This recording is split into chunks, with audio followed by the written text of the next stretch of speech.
What up? What's up? And we're What back. up, peoples out there? How you guys doing? We're back. It's been a couple months, right? Yeah, has. I don't know. It went by really fast though. Yeah, that's true. Oh, this is the first episode of the new season, technically. Yes. Yes. Woohoo! Jilleen Liao, the What's special guest up? of the day. Thank Oh, you yeah. for having me on. Thank you for coming through. I appreciate Long it. time home girl. We were, Yes. We were talking earlier. It's been probably like 2 years since we've seen each other. Correct. Me and you. Me and Jacob. We've seen each other in SF. Yeah, we catch up. 2019. Barbecue on the island. Yeah. I came through. You were hosting. Yeah. Barbecue at the skate spot on the island. Yeah. We kind of like. I don't Ru- picture like a good meal coming out of that. Yeah. It kind of. For some reason, I don't picture being like It like kinda one little scares piece of some- raggedy some chicken. people away, but we have we have a table, we have a cool barbecue, and then we usually have like a really good spread. So like, or try to, you know what I mean? Usually the kids and people that come, it matters how their vibe is, if it's gonna stay that way. But Also, BYOW, bring your own wings. yeah. Oh, okay. Yeah, I just okay. kept it simple. Like It's very I got like SF. I got like a whole bunch of wings, and then I just like cooked them for everyone and said, "Go for it." It was you good. know? It was Cool. good. So how did you guys two meet back in the days? Just for the people out there, we're all SF locals, natives. And so I'm a little bit older, but these guys are from the same kind wanna of go first? generation. I You forget. go- you can go Okay. first. So I met Jilleen at Pier 7, just with Just messing around. several 100 feet down the road from the island. yeah. Okay, yeah. And she was like the coolest chick, and honestly, at that age, everyone was like they couldn't believe her. She was like the coolest. She had all the flyest gear, and she was also like doing the tricks we were trying to do. You know what I mean? So Aw, that's we were all really just sweet. like, oh snap, like. But she was one And of the the homies. year was Yeah, what year was Oh that? shoot. I guess that photo I was that you showed me probably earlier. that photo. I was probably like 14, 13. Like I started skating when I was 13. So like as soon as I like Was that when you were living in the Tenderloin? no, my dad lived in the Tenderloin, but I lived in the East Bay. Actually, wait. No, I think that's when I moved in with my dad. Because Jacob's something- actually from Texas. He's not a SF. Yeah. Wait, I'm so confused all, right now. all the haters out He's there, an make sure you honorary get this. SF guy, Yeah. but he's Hey, truly from Texas. That's cool. I That's cool. I spent so much time in Texas when I was 1 year old. When I was 1 year Yeah, old. I like stacked so much knowledge to bring me today. Love it. Let's bring it back to you. How have you been? I've been good, but I just wanted to mention that I know Jacob from the Pier because he was always the Grom, even though I technically was also a Grom. So it's he like- was the Grom to you. Yeah, exactly. So when you were rolling up to the pad, you're like, beat it, Grom. Not at all, not at all. Jacob was always really big. That's the other thing. So even though I was a You're Grom, like, dude, get out of my physically- way, yeah. bro. I think I was actually surprised to know that, like, even when I was like 15 at the Yeah. time, I think that was like 14, 15, because it was like Union Square. Yeah. Also, Oh, it was Union the Square Pier. was dope, yeah. And then later it was like So many spots. Third though. Army, you know, 3 Up, 3 Down. Yeah. Yeah. All those The spots. Townsend bump. I love that Yeah, one. so this is like, you were talking about like 97, 98. One of my first spots, though, was like Wallenberg. Yeah. So there's like different people that you would meet at Oh. Wallenberg versus downtown, as you Yeah, of course. know. So And Jaja from New York, my introduction to New York when I was 19, he used to come out and call Vlad because Yeah. he lived across the street from From the Pier. Wallenberg. He used to call. No, he used to live across the street from Wallenberg. oh, but Yeah. I know Vlad from the Pier. Okay. Oh yeah. Okay, Yeah. yeah. So he used to live across the street from Wallenberg, but everyone used to call him Wallenberg after Jaja started calling him that. So like. Now we're just like, yo, what's up, Wallenberg? Like, I don't know. That's Vlad. It's a whole Sounds like a community whole communal story. Yeah. Those are the young bucks, though. I was kind of already like 1 foot out the door at that time. Oh yeah. Like, Where I were was, you like, at this Probably time? like in LA, maybe around Barcelona. I don't know. I don't Living the think I was dream, don't think I was- basically. Yeah. living a dream. I don't know if it was the dream. It was definitely a dream. Anyway, so when you grew up, you were born in Taiwan. Yes. When did you come to San Francisco? Well, my dad purposely had me in Taiwan when I was 6 months old. So I have like an older brother who's 10 years older, and he was born in Berkeley. Okay. And my dad wanted me to be born in Taiwan because of his whole thing with the government there, and he didn't want his sons being conscripted into the military at the time. So, you know, in a lot of countries, like, you know, you're automatically conscripted, especially if you're eligible male of a certain age. They still do in Korea and stuff like that in Taiwan. So they purposely had me there. But what was the purpose of that? So that like I could like inherit things or something, or like just because also with like different countries, like the sort of residency and claims is like through the blood or through like you are born there, like in the United States, and it doesn't matter. Like you can just get a passport or a nationality, if that makes sense. So Taiwan is like very strict.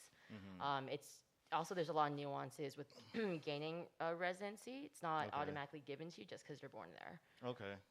So it's very complicated. It's a whole thing. So it was a strategic move. It was a strategic move on my dad's part. Yeah, which is just funny though because it's people assume because you're born somewhere else, even though there's like a lot of white Americans that are born abroad, and no one ever is like, oh, you must like not be American or something, Yeah.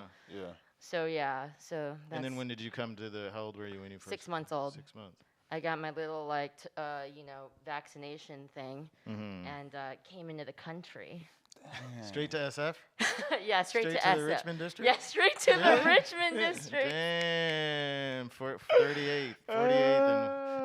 I know. 46, 38. Gary, what's up? 38, Gary, 38. The limited. The limited, please. Yes. Please be a limited. Yeah. Yeah. Please, you see the bus coming? Shit, this is local. The same bus. We lived in the same neighborhood, and it was a long ride from that side of town to downtown. Yes. Yeah. It took forever. You would literally see the skies open. Yeah. The I know. fog. Because we're like fog people out on the outer avenue. So. But also you're near the water, so it's a whole different like little microclimate over there. Yep. 100%. What, did you go to Washington? Yeah, I went to Wash. Okay. I went to Mercy for a year because I was not your ideal sort of like mall minority candidate getting into all the schools, after middle school. Like, you got to get into the private high schools back then, And the only one I got into was Mercy, which was like... Oh, you went to Mercy.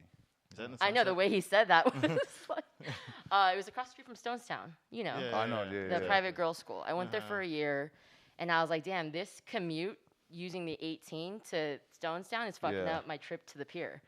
Yeah. So you're going all the way in a whole different direction. Yeah. Yeah, because all I did was skate still at that point, and I told my mom, I was like, I'm gonna do this like year here, but I actually can I just go to Wash? And she was against it a little bit at the time because she was like, it's a public school, but I was like, but I want to just go skating. And it's right next to your house. And it's right next to my house, but there's a whole thing with like public school systems, especially in like the 90s. It's a lot of parents, I feel like, especially like parents that are influenced with like immigrant mentality, are like, oh well, it has to be a private school. I'm paying for this, So, there's that too. I also lived in Taiwan, so for like 2 years, where I went to international school. Okay. So there's that as well. So I kind of jumped around, but yeah, I went to Wash. Cool. Wash House. I went to Wash too. I got kicked out. Oh, really? Yeah, just for not attending. But I For didn't do anything because you were else. skating, or you were already living in LA? Yeah, I was skating, and I was doing skating and graffiti and all that. I went to the rival school. Lincoln? There was Wash House versus G House. I went to G House. What's Okay. G House? Galileo. Oh, Yeah. really? I didn't realize that. O.J. Simpson, The Joe same high school of DiMaggio, OJ. I mean, it's funny. Zaytoven. Do you feel like there was like a rivalry? But because I never was around Hey, enough. I don't There know, I didn't was, pay trust me. Like Oh. the teams. It was a team thing. Like we didn't care because Right. we didn't play a sport. But like Exactly. That's Yeah, why I was yeah. like, oh, there was a rivalry. there I was a like, is that with rivalry. Lincoln? Trust Okay. me. Like the football players and stuff. Did they you play would- football? No, they would talk to me about it. I would Oh. know. Yeah. Got it. Yeah. Also, Washington was like a skate spot. Yeah, it was. Oh yeah. Yeah. Yeah, that was a good spot. Yeah, I like that place. So how did you start skating? Oh, how did I start skating? Yeah, like- how did I start skating? Yeah, when I was in middle school, there was a girl whose dad was in the military, I think, and she initially exposed me to it because her brother. I went over one day and like her brother was skating, and like the one time I did it, we were like just trying to tic tac around in the Presidio where they were living. you know, where they have like those cul-de-sacs kind of. Yeah. And then it wasn't until like maybe a year later that like I met someone else whose brother also skated.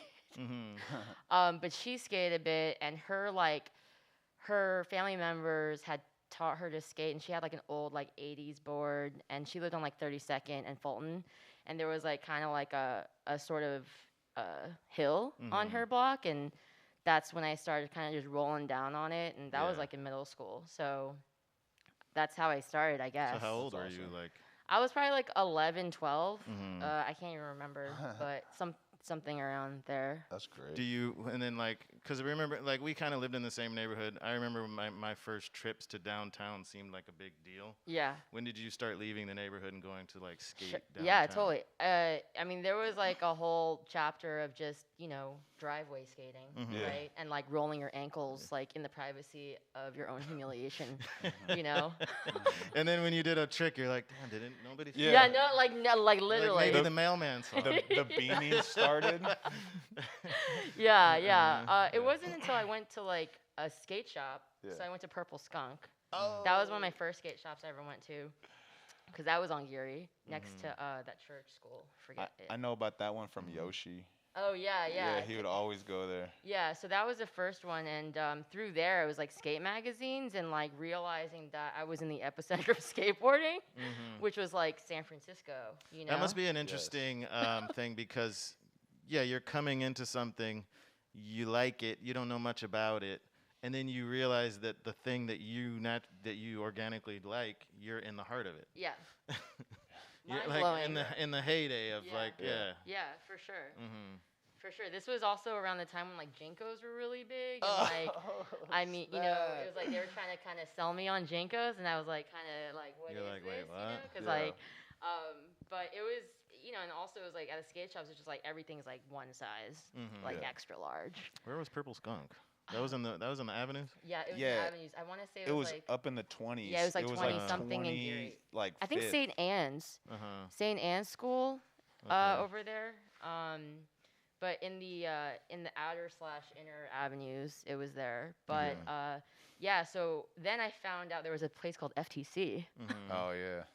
You know, just on the other side of the park. You Yeah. know, another skate shop if people aren't familiar. Which was way cooler. You know, it wasn't like just it was a neighborhood shop, but like it was a different like level, right? That's where all the pros were going, right? And But it was like a hole in the wall. It was just like a little like. oh, I guess there was a couple locations FTC. I'm talking about the one. Yeah, like, yeah, the when it one was on Haight Street. Or Yeah. When it was on Schrader. Shader, yeah. It was like Yeah. a hole in the wall, but like it was like all the pros would go there, and then they had like a cool like. I remember people used to bring shoes or wheels or whatever, and they would trade to people that were cool. I have a great story about FTC. When I was 16, on my 16th birthday, someone at the shop gave me photosynthesis for my 16th birthday. Yeah, because I was like really hyped on like. Well, it had to be like Ando or like. It wasn't Ando. It was somebody else. I can't remember right now. It starts with a J. Big Joey. Joey, I think. Maybe. Maybe not. So they gave you the video and. Yeah, and it was like, you know, already at that time. I mean, I just have to say one word: photosynthesis, and I think a lot of people of that generation understand like the environment in which you receive this like VHS tape, orange VHS tape. That's like a video you watch a lot. You watch a whole bunch of times. So that video kind of took your interest to another level. Yes. So, you know, not only was I already immersed in like Wallenberg and like the Pier at that point and all that stuff, I was like turned on to this like whole other version of skateboarding, which was East Coast skateboarding. And like you said, like I feel like a lot of people were just like religiously watching your VHS tapes and your magazines. I like during high school, all my walls were covered with like magazine cutouts. Well, that's what I wanted to ask Same. you. What skaters were you like looking up to? Who were you really into at the time? It's funny because like I don't think like I've never been that person who's like, this is my hero. Yeah. Me neither. All my favorite skaters are my friends. Right. You know, like regardless of how well they skate, I'm like, you know, Shelby Woods is my favorite skater, like because I love him as a person. That's awesome. Jabari Pendleton is my favorite. Awesome. Yeah, you know, like that, like that's just the homie. We're birthday bro. Like, we have the same birthday and stuff. Yeah. I feel like, you know, everybody at the time was like my favorite skater because I was like, but obviously I gravitated towards like Chocolate and Girl because. But that was a thing though at that age when we were down there. There was like a group of kids that would come from out of town or whatever, and they would jock all the skaters we'd be around. Right. So all the people that we would skate around every day or we just see, we'd be kind of just like whatever about, and they'd be cool, but like they'd be our friends, but like they were older and that than was also us. like a simultaneous thing where it's like you're not just like you know, like not in the environment. You're like a lot of people are reading the magazines from outside of San Francisco or New York or wherever, and like they're kind of imagining what the culture is without being in it, but when you're in it, and then you're like also learning about it as you're in it, and trying to extrapolate those dynamics as you're older to understand what was happening. I feel like for me, just because even with like being downtown, like there's pros everywhere when you're skating the pier, and you're not gonna be like, oh my god, like that's so and so. Like, dude, if you acted like that, people would be like, you're a kook. Like, of course. Thinking you're like not from, you know, around. So I mean, none of us acted like that, but you still had the people that you looked up to. Sure, like quietly. Yeah, of course. LeVar. Of course. Everyone totally. religiously looked up to LeVar, but he was like we're right asking there her who she was looking up to. Oh, I'm sorry. See, it's we're like not talking about everyone out there. I'm sorry. It's like that photo. Like we're wearing the same shoes. Where we both have probably Action was like one of my favorite companies. You know? So like, you know, a lot of like Kareem, you know, started companies and stuff like that. I mean, who didn't love that like back then?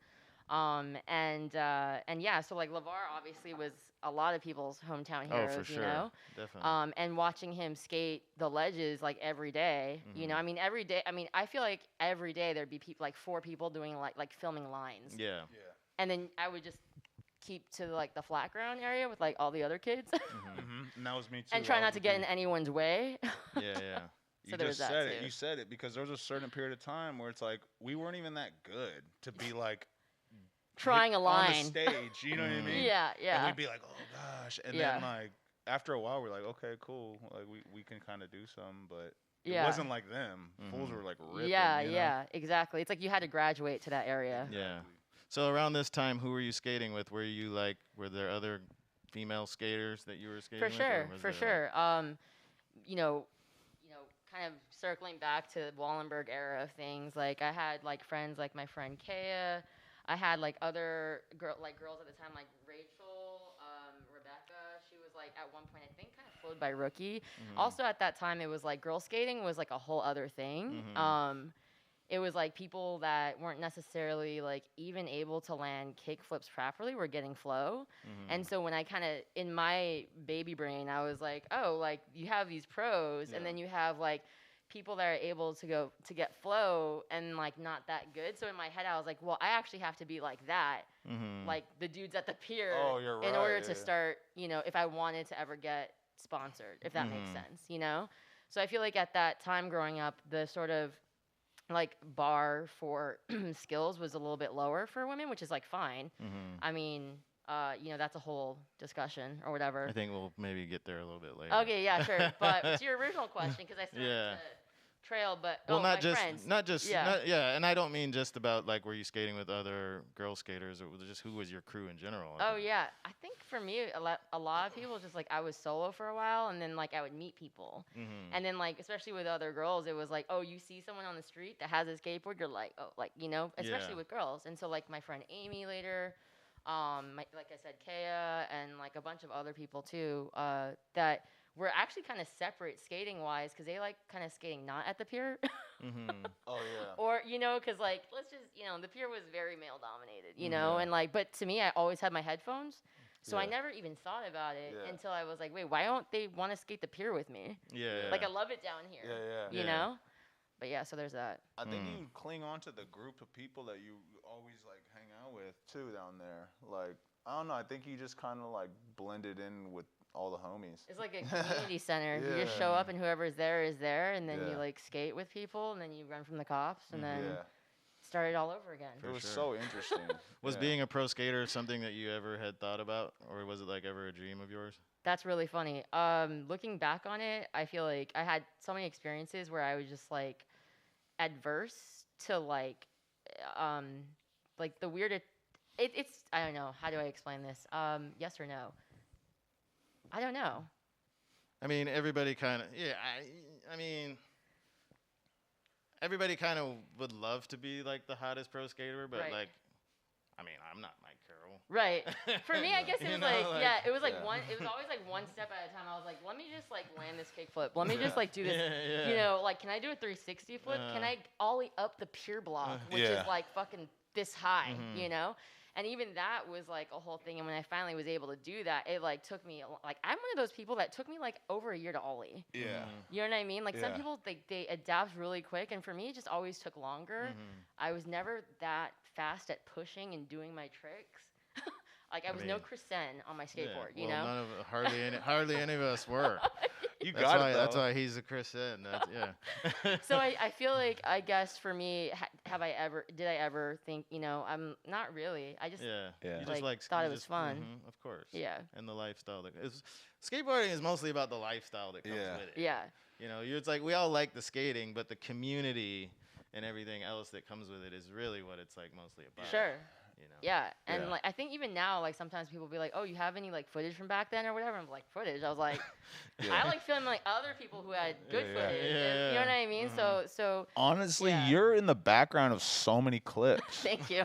No, for real. Like So so many BGPs. famous thank clips. you. Yeah. like no, for sure. famous clips. Yeah. But, dude, also real quick, like I thought like because Robbie was so good Uh-huh. and he was like our generation. Sure.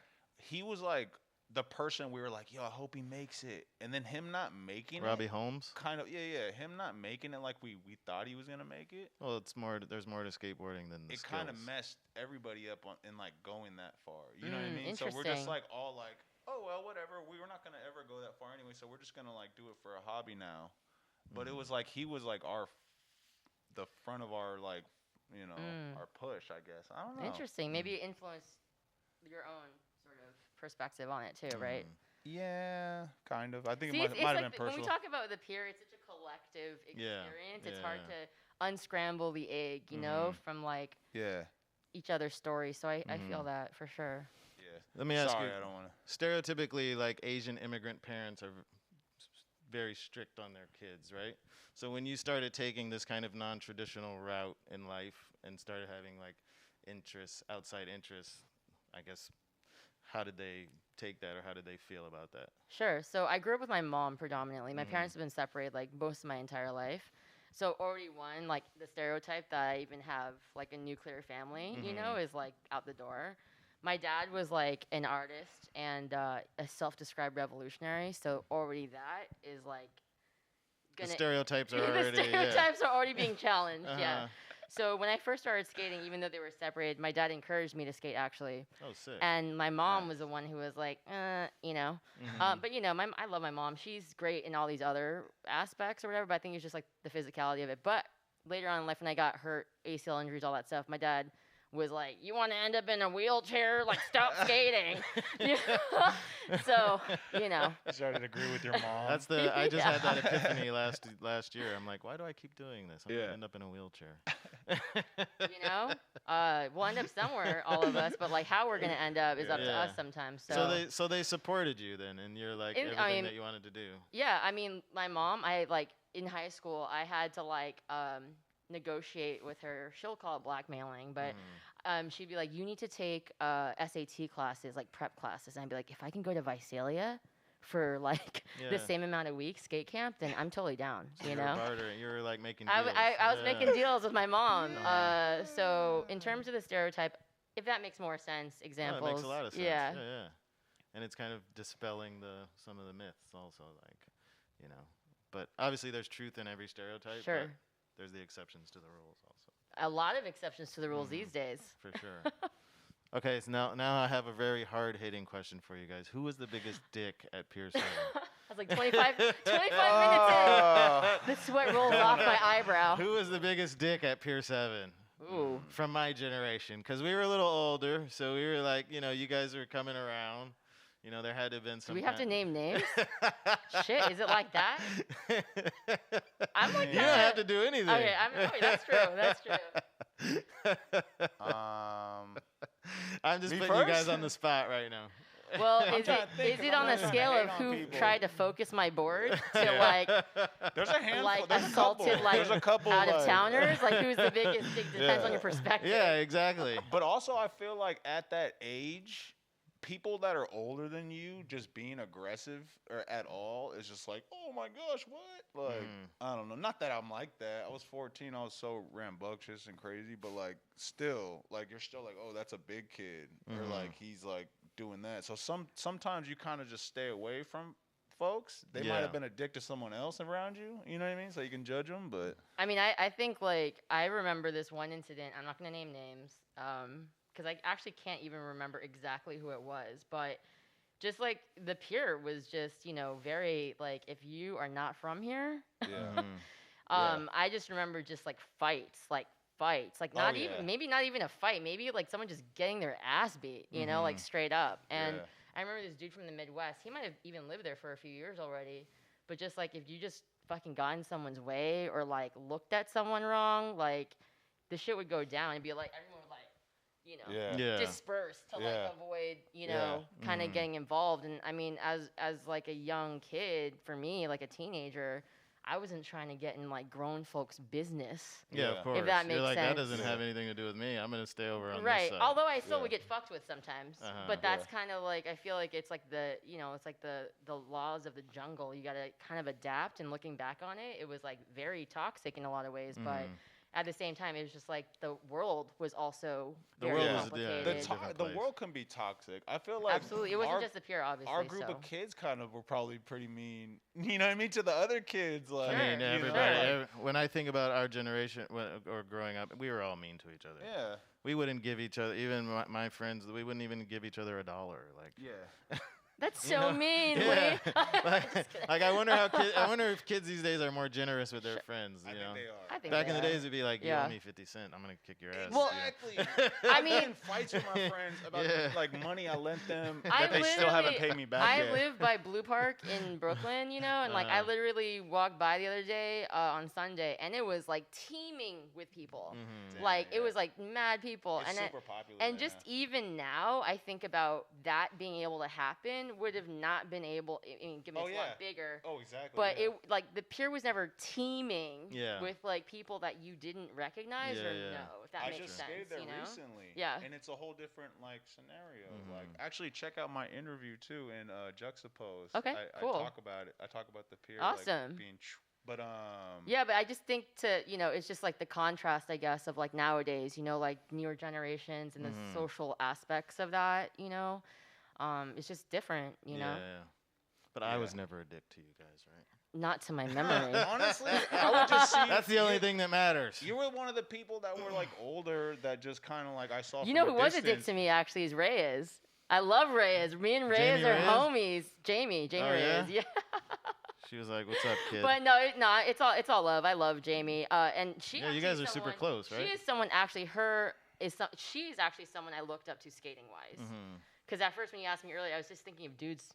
Yeah. Because I'm so brainwashed. Nah, she was super. Yeah, she was definitely like. She But- had a pro shoe. Because back she was then killing it was yeah. like Alyssa and Jamie. Those Uh-huh. were the. Those Alyssa are the. Steamer, yeah. Exactly. Dude. So, but then We used even to all like her even stuff. then, like at trade shows, people would be like, "Who do you like better, Jamie or Alyssa?" I'd be And like, you're "Dude, is that it? Those are switchback my tail, only Jamie options? all day." I'm sorry. You were like, wait, is that my only options? Well, But it was your only Yeah. option back then, Yeah, literally. Choose one. Because there's Yeah. also Hesh versus Fresh, right? That was Back a thing also. Oh, So- that was also. a thing back then. Exactly. So, but yeah, it's funny. Me and Jamie joke about it these days, Mhm. but she's the best, and that's Yeah. someone who I looked up to skating. So when I met her, and then she came across that way, I was like, I was Yeah. like scared, Don't Yeah. meet your heroes. No, I'm just kidding. No, but it's all good. It's Yeah. all good. Wasn't she at that barbecue you came to? Wasn't she like randomly there too? Which one? The barbecue. Oh, I'm sorry, at the island. No, I don't think she was in SF with me. No. Oh, it was Not at all. another barbecue that I had like a year before where she randomly was just hanging out there. And Maybe. I I was like, mean, I think that Jamie's been doing some stuff with Skate Like a Girl too out Yeah, there. yeah. So maybe she was She was out with a there. I group, yeah, wasn't there she was though. with a big group. Yeah. Cool. Yeah. Shout out to Jamie. Shout out to Jamie. Shout out Reyes. Jamie. Yeah, legend. Yes, big legend. Did you ever skate EMB, or that was already done before your time? I got to push around on the jagged ass bricks and like know that I wasn't good at skating. Yeah. Like I was like really young. I mean, I seen people skate, and even like just all of Market Street downtown there, like with all the bricks. That is more of my vivid recollection of EMB, like proper EMB days. Although maybe other people have different memories of me there, but that's my memory. Is like, struggling to even get through the bricks. Yeah, I think it's one of those things where you grow up skating there, and that becomes your normal. Yeah. So you're like, it's probably like how people on the East Coast, they're like, they skate rugged spots, but it's their normal Brooklyn spot. Banks. Yeah. It's just like that becomes your normal, so you don't really know any better, Right. Yeah. For us skating there, it was like, oh, we skate on these crappy bricks. Exactly. I Oh, feel like maybe the this hills, brick will too. hold my ollie down while I. Yeah. Yeah.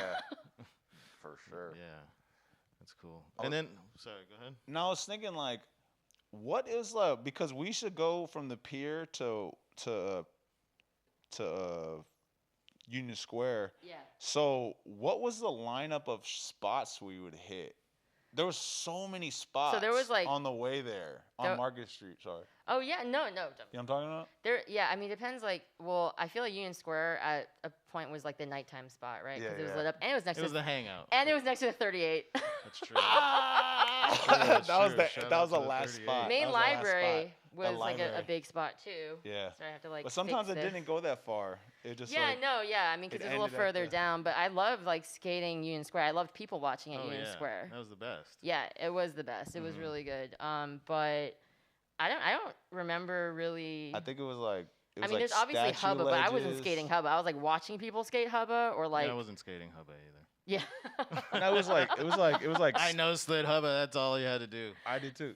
Sick. It was a no slide. I mean, what was I talking about? There was statue ledges, and then there was Wendy's ledges, and there Oh, was sure. step up ledge, and then there was just so many like. So Jacob, the downtown cartographer, Yeah, I street guess so, spots yeah. right downtown's there. my stomping grounds. Yeah. My outside was like downtown. But you never really hung out at Union at night, like drinking 40s with us or anything. I didn't start drinking till I was 19. That's because you're smart. Yeah. I blame it on my dad. I'd be like, I don't want to be like you, Dad. You're an alcoholic, so I'm not gonna drink. Yeah, so that was Well, that. honestly, that's good sometimes. It is. It yeah. kept me out of trouble, I feel like, because I Yeah. probably would have ended up Uh, drinking 40s yeah. at Union Square. Uh-huh. With us, probably. Yeah, being my best adolescent version, probably. Dude, So that- when do you leave all that behind and come to New York? So technically, the first time I came to New York was when I was like 16. The summer of 2001 or whatever. I can't do math right now. But I actually met some people on Crail Tap Chat and different skateboarding chat rooms, and one of them was Shannon Moore, Okay. right, from Yeah. The Fish. Shout out to Shannon. And he was someone that was like immediately like, oh yeah, if you want to come and do a road trip out here, stay with me. And so he was the first person I stayed with in New York when I was like 16 with Amy. Amy came out too, but then had to leave. So then at that point, skating Tompkins, stuff like that. And so like every summer I like try to come out to New York. And again, with the influence of photosynthesis, that was like a big. You were 16? I was 16. And your folks let you come stay with some My mom. some rando in New York? Exactly. Yeah. We know so him now. sad, Now he's Shannon, but at the time he was a rando. Yeah. True. I guess because it's true. My mom, because she knew I didn't drink and we were very transparent, because she basically raised me. And I think like, having a single parent, you also have different like things you have to work through, like because I was at the pier all the time. I mean, Yeah. if I wasn't across the country, I was like downtown somewhere getting into God knows what trouble, because, we were still getting chased around by cops and stuff. Yeah. And I still ended up having to show up at like, juvenile hearings because I like got like ticketed or whatever. So it Yeah. wasn't the best impression for my mom anyway, but she knew how much skateboarding meant to me. And because I was going to go with somebody else who travels because Amy at the time was sponsored. So she like had a little bit more, and I kind of maybe, Amy, who Amy Caron. Okay, yeah. maybe I manipulated some truths at the time and didn't really. Yeah, you probably tweaked this and little white lie here and a little, the beginning of my tinkering of truths to get what I want, right? Because I had to. Smarts of scheming. It's like because I had to skate the East Coast, yeah, if that answers. So you your started question. coming here, like long before you moved here. Then. Yes. You would come every summer. Yes. And then when did you officially move here? Then. I tried to move here when I was like 19 or 20, and then just ended up. That was the year I started drinking. And then ended up like blowing my money and then not really getting a job and then had to move back home. Then I tried again and then got like it's like 21 or whatever and then like went to college, actually got kicked out of college at SF State because they were like, oh, you can't pass remedial math class. I don't know if we can let you continue. So I was like, fuck this, So then I was like, what else can I do? And then I just started exploring other options. I was like, you know what? I want to do fashion. And at the time, I actually applied for a job at FTC, didn't get it. And so it's like that was a blessing in disguise. I'll try. Yeah, okay. You're here now, yeah, right? Sure, You want to be on Hate Street still? Or you want to be in New York City? It's true. So it's funny because I feel like, especially when you're from like I'll let you out. He's like, I'm saying it. But like, it's important though, because I feel like, especially when you're like growing up and like you don't really know where you're gonna end up. You're still in exploration phase. You're really like with the waves.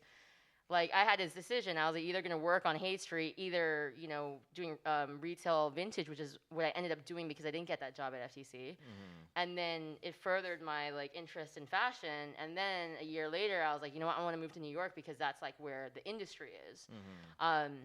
And yeah, so like that's kind of like again, it's like those like split things that you don't even realize until like everything else, your path gets laid before you. That makes sense, Yeah. So I think it could have gone like I could have gone really deep into the industry, at some point. But then when I moved here, I actually got a job at Autumn. Yeah. Shout out to Autumn. And shout out to Autumn. Yeah, so like. What's up? No, sorry, go ahead. Oh, no. So that was also interesting for me because even in my hometown, I wasn't able to get a job at the skate shop. But when I came here thinking, I'm like a transplant basically, for lack of a better term. And like even then it was like they were like down to hire me at this like really cool skate shop that was like a hole in the wall and like had great shit and brands and the vibe was cool. So, that was awesome. And that was like very also transformative for me because I wasn't even looking for a job like there specifically. I was like actually looking at a job at like the Angelica Theater where they were paying like crap. But then, and I was working at Adidas. It was a whole. I don't know if I can mention, but yeah. Sorry. What, I was just gonna say, do you get more like props and like people trying to help you out like here or in SF?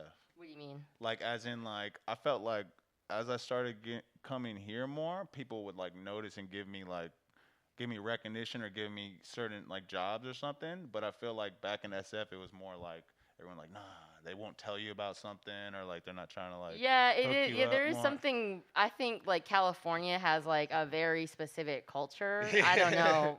I don't know if it's the Bay Area. Like, what is it? Yeah, I think it's smaller, and it's like you're just in a pot where like the person that you're in competition with is like right there. Right, and sure. you know them. You know what I mean? Yeah, so yeah. It's like I don't know. I think it's like very like scarcity mentality and like not a great way or something. 100%.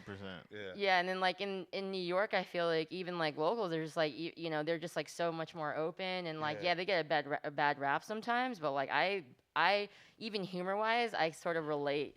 Well, that's interesting because I had that question I wanted to ask. How were the people when you moved here? Were they welcoming to you? For sure. I mean, even since I was 16, like people like at the spot, were, I mean, there were some people that were still dicks. Like, the misogyny is always going to be there in skateboarding. That they, like some of these people would never admit to now since it's like, you're going to get canceled. No, I'm just kidding. I'm just kidding. Yeah. I'm just kidding. Who can we cancel? Yeah. Let's cancel somebody. Could you be canceled and not even know it? No. I Is don't. that possible? Is that a trick question? I have no. No, idea. I'm just kidding. saying. Like, I don't know. I mean, I think that precedes even like the idea of a cancel culture versus accountability culture, right? Which is I think the better term. But people when I first got here, like when I was 16, even right, like tons of like Dorothy was someone that I skated with.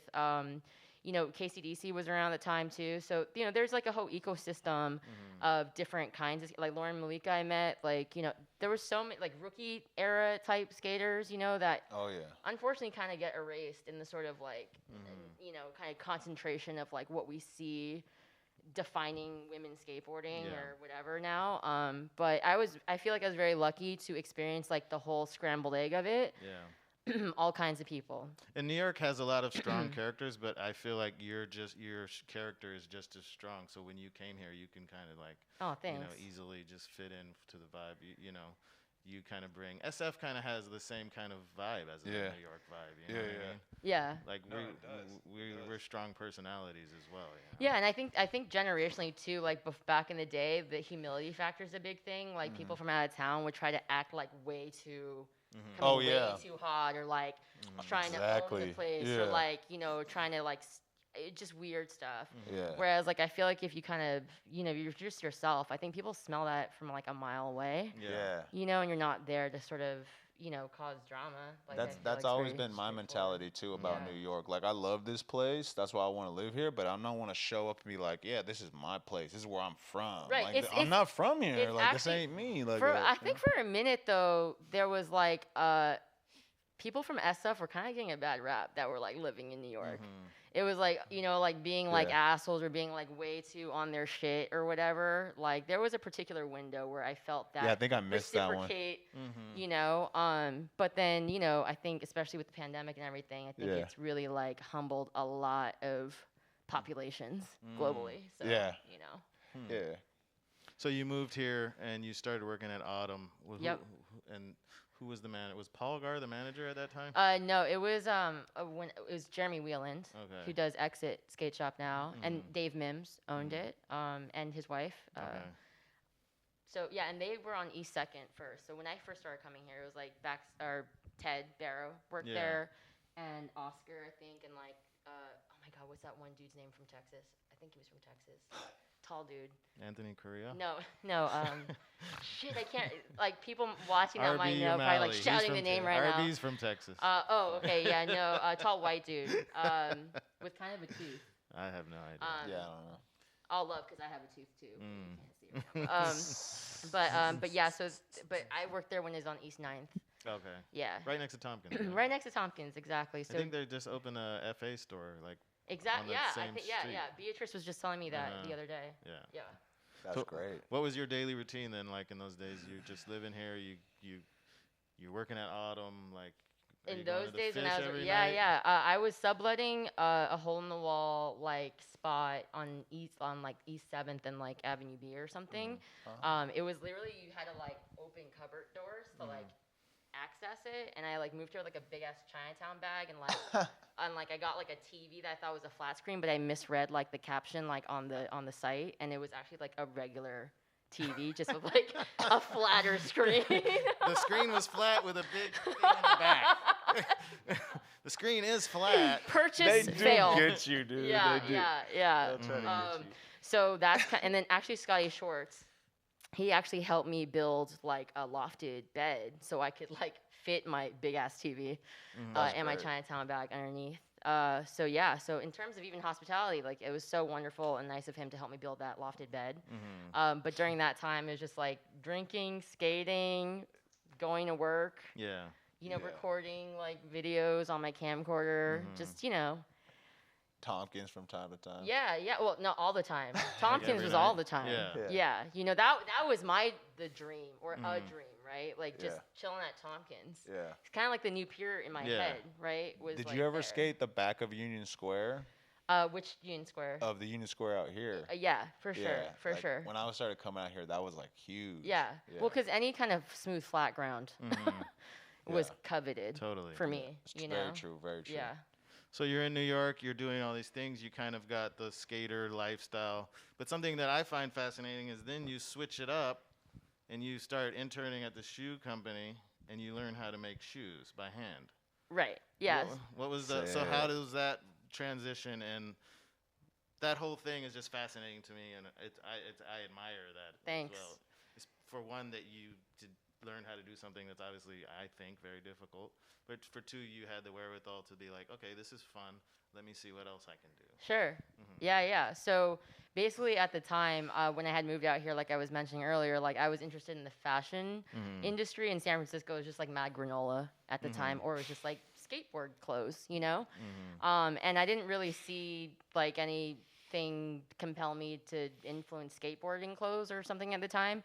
And so when I moved here, I interned at places like Marc Jacobs and Rachel Comey, who is the designer. But she had a in-house like footwear like pattern maker / like cordwainer who would make the samples by hand. And this was like around 2005 or 6 or something like that. And at the time, it's not like now you can like look up shoemaking and it's like boom, boom, boom, like the craft. It's like all out there, you know. And you can follow people that are doing it every day as like an occupation.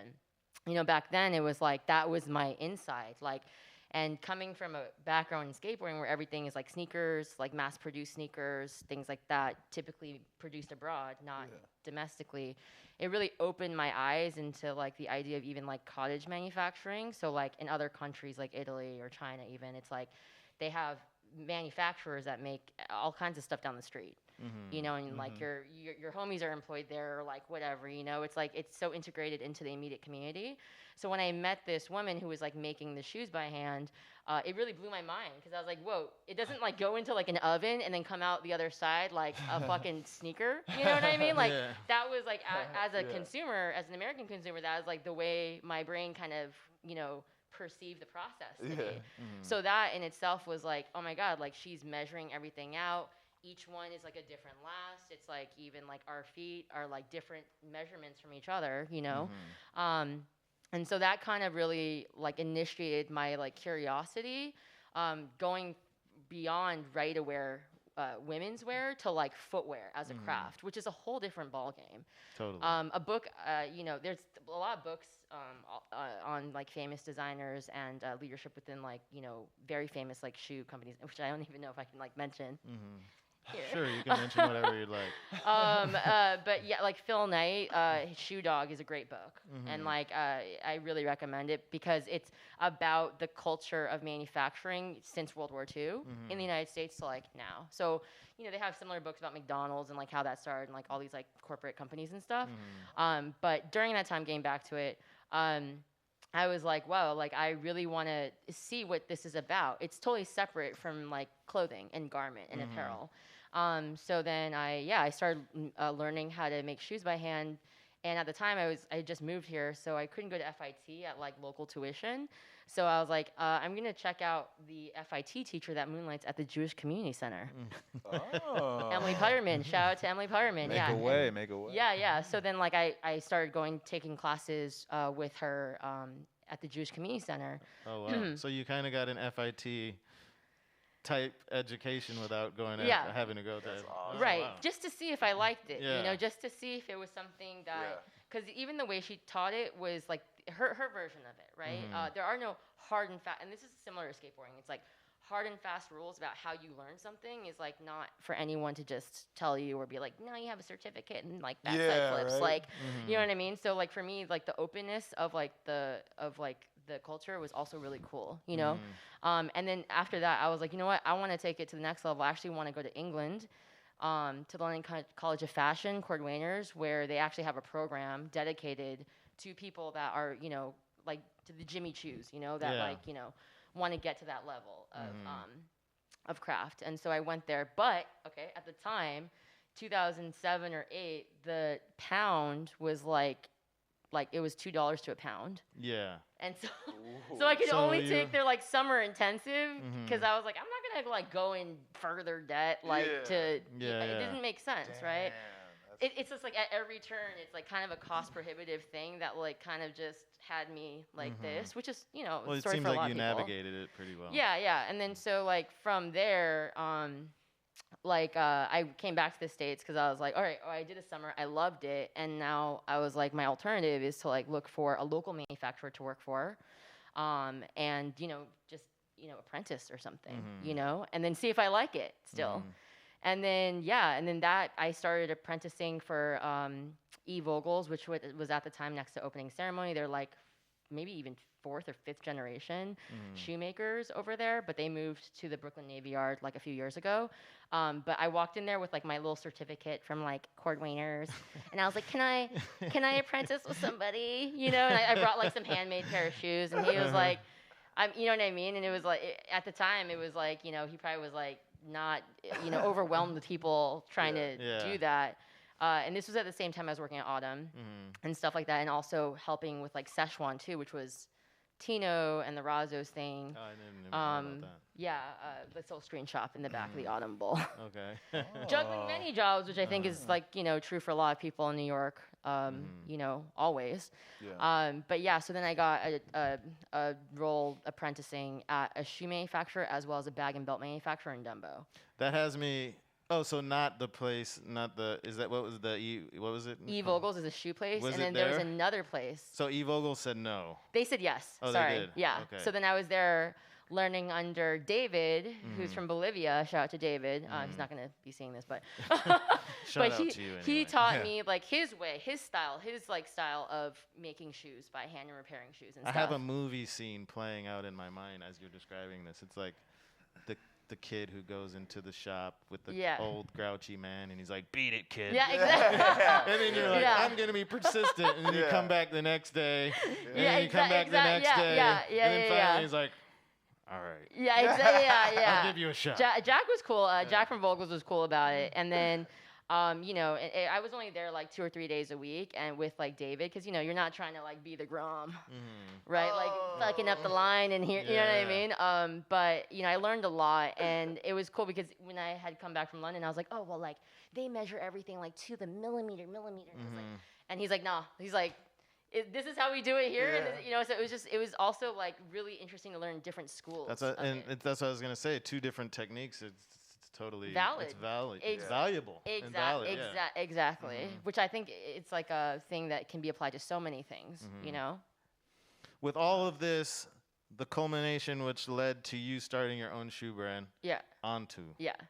Did I say that correctly? Yeah. On to the next thing. Yeah. So then I had, you know, been fortunate to get an interview lined up at a corporate company after, like, during this time when I was working at Autumn, and Desiree Razzo, rest in peace. She was like, I have a friend who's like leaving their job at this company, and she was looking for like other designers. Like, would you be interested in interviewing? I was like, sure. I was like, I have like my certificate and like some shoes I made, and like interviewing for a corporate job. Like, I never went to these schools that some of these other people are coming in with. But you know, it's like kind of imposter syndrome, but also just like, I don't know, like, why not try? Just show up, you know? You don't know, just show up. Yeah. And then so I showed up for the interview, and it turns out that the VP at the time, Wayne Finkelstein, what's up, Wayne? He's also not going to watch this, but maybe I can send it to him one day. But he was actually not really corporate himself. He had actually ran a shoe manufacturing business, like factory, for like decades. And I think it wasn't until like the late 2000s, maybe even like 2008, like just issues with the I mean, you know, just domestic manufacturing story stuff. And he started working at this corporate company.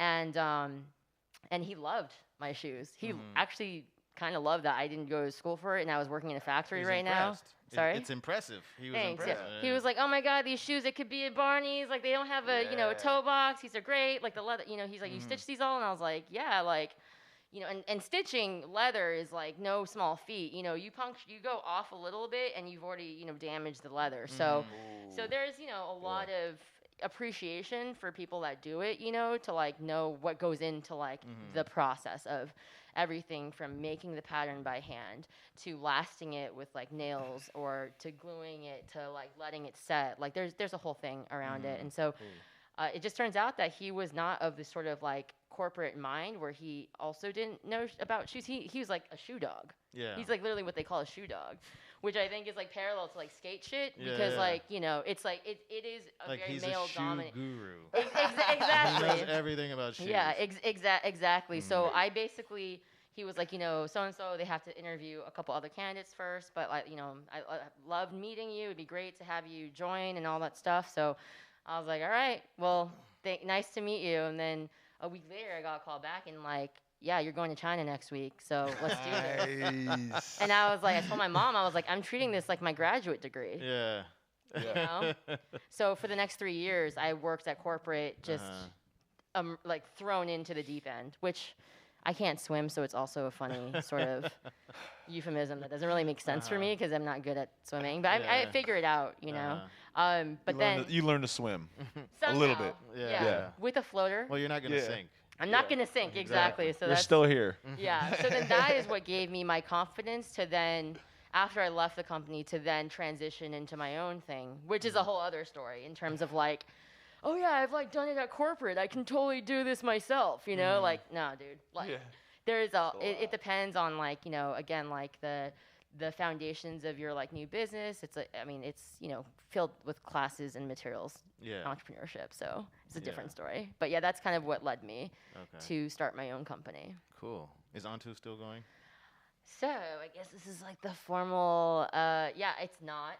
Oh. Yeah. So I mean, I like closed the like, you know, I guess the the sub S that was behind it. But the website is still up, and I've still like I've always actually consulted with like other startup shoe brands that, you know, need help with like certain things like scaling, which I'm really good at, like international manufacturing and even obviously domestic. It's a lot of it is just like sort of mitigating like disasters between like sampling and production. Yeah. So onto the footwear company as we know it, which thank you for being a part of that. You know, modeling for me, thank you, and representing and always being so supportive. You never called me back. Huh? You never called me back. We were in the process, though. It was because I was like closing all this. I had all these ideas, and then the pandemic happened, and I was like, and then it became an uphill battle with the pandemic because even now, like, you know, you go to Hong Kong, it's like 21 days quarantine. Oh yeah. Even with the vaccination, I think. So it's like, how can you develop and that was the whole thing that made my company special was like I was going to visit my manufacturers, my suppliers, and sourcing and doing everything myself, you know, and it just became like kind of insurmountable. So like I just was like, you know, a lot of business owners had to make these tough decisions. Some people were like, oh, did you get any PPP loans or whatever? And I was like, well, it wouldn't make sense to get a loan if I already knew that this was, and it's a really hard decision for any, you know, I mean, it was like 5 years. So that's kind of also what they teach you in like this SBA class, like the free one they give you is like, if you don't make it the first 5 years, it's like, well, that's like a huge, it's like a huge milestone, you know? And it's okay because there's other projects in the works and I'm really looking forward to those, but you know, but Onto is like not dead. It's like in the process of maybe forming into something else, you know? Yeah, I think it's a cool company. I think it looked really good, Thank you, And Jake. with all that being said, this is a Vans channel. We love Vans. We're all rocking the Vans. Oh, yeah. Speaking of. These are my, like, gelati Vans that he drew to, like, during the pandemic. I think Vans did, like, a fundraiser kind of thing, partnering with skate shops, which was really awesome. And those are, shout out to Mike Gelati in LA. So, yeah. I think I just saw him the other day. He was also an old Autumn head, so. That's cool, man. Yeah. If I wanted to start a shoe, obviously you had years of experience what led to that, but like just the thought, I have no idea. It seems like such a daunting process of starting a shoe company. I would have no idea. And you did everything basically on your own, right? Right. So, I mean, a majority on my own, but obviously I'm not going to like discredit like all the networks and contacts I was able to create because of like traveling and just people also offering their help and like, you know, some of the best advice I got in the beginning was like, run it like a marathon, not a race. Just things like that are just so helpful. You know, you don't necessarily know the road ahead. I think that can be applied to many things, but especially when, you know, you are not necessarily financially independently wealthy. And every decision, you know, over the course of like 5 years just becomes more of like an impactful thing to the rest of your business and stuff.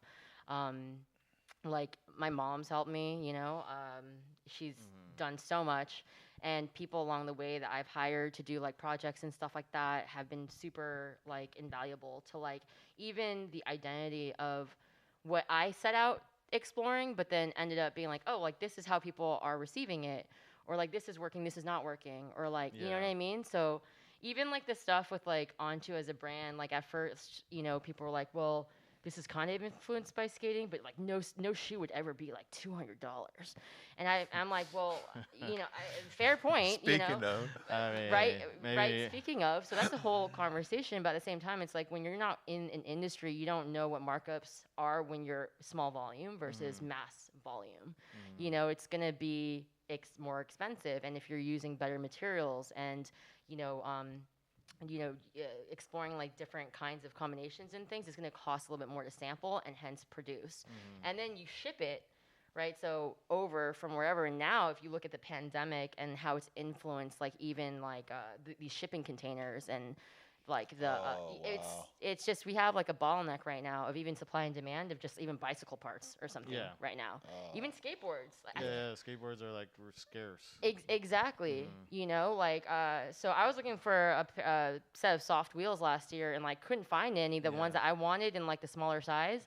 And I ended up digging out like these small soft urethane wheels I bought at Autumn like 10 years ago from like my stack of crap, and I was like, thank God I'm a hoarder. Damn. I'm literally ready for this apocalypse where like I need new wheels and like I can't find the ones I want. So there's that. Wow. The small cruiser wheels are amazing. Exactly. Yeah, I like small cruiser wheels because I don't want to get like risers on my shit. So I was just like, But you were also working with a lot of manufacturers in Italy and going out there a lot, right? Yep. For sure. Where were you? What part of Italy were you? Going to? Civita Nova Marche, which is in the center of Italy. So you just like typically fly into Milan or Rome, and then you would like take like a 2-hour, 3-hour like rapid train like to the center. But even since then, like my factory closed. Really? Because of the pandemic. There's just certain like all over the world things are closing and disrupted. So it wouldn't have necessarily been able to weather the vision I had for certain things. And I think that for a while I actually was like, oh, I'll never end up in Italy. Why would I want to actually be more expensive? But at the same time, I was able to get very competitive pricing like in Italy as with some of the stuff I was making in China. It just, and when I would show at trade shows, people couldn't tell where it was made. They would often assume that because I'm Chinese, that it was all made in China. And they would be like questioning the price. Like, oh, you must be getting one over me, which is like a whole other conversation about like being like your own public facing representative of your product. And like how that translates, So how was it dealing with the manufacturers in Italy? It seems like things are a little more laid back over there. They're like, ciao, have a coffee first. First we have coffee, then we talk, and you're like, yo, let's get this done. Yeah. Right. Well, I have an appointment. Yeah. the folks I worked with were very hard workers. It depends, but I mean, I appreciate that lifestyle shit. No, I was like, give me. 100%. I know. I think we go a little too hard. Yeah. Like Sure. maybe they have it more, but when we're They gotta figure it out. Yeah, when we're programmed to be like, no, I need this now, I need this now. Exactly. Then sometimes that can cause a little, we need to chill out a little bit. Sure. You know?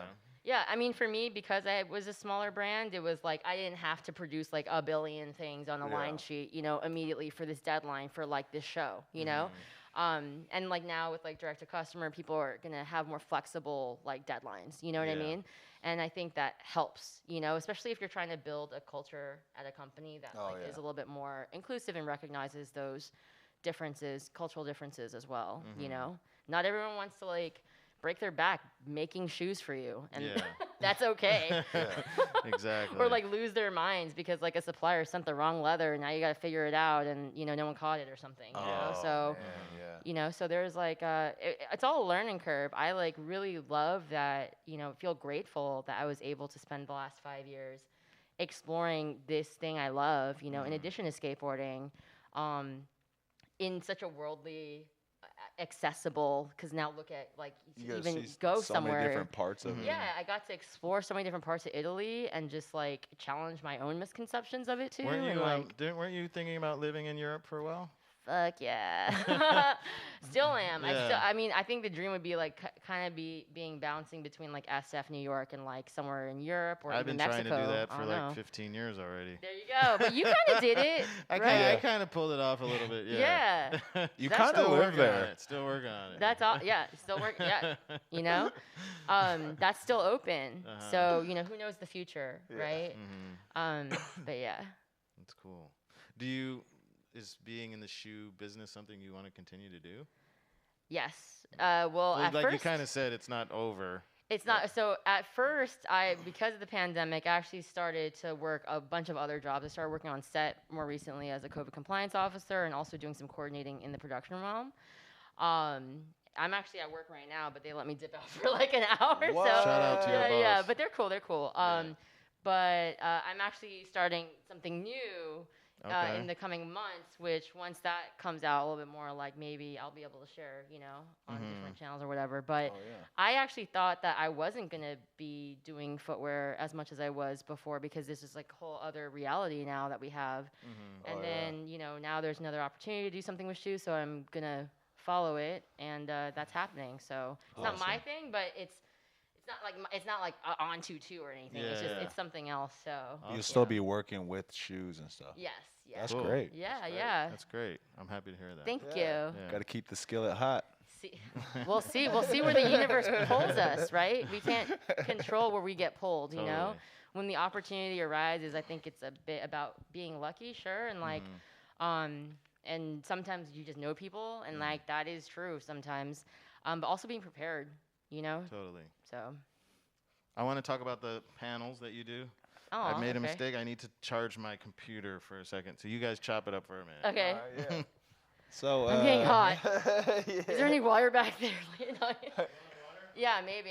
Actually, I'll do a little brief water Take break. a little swig. You can pull Like it down. motor mouth for like over an hour. I need like a little water break. Yeah. Yeah. All right.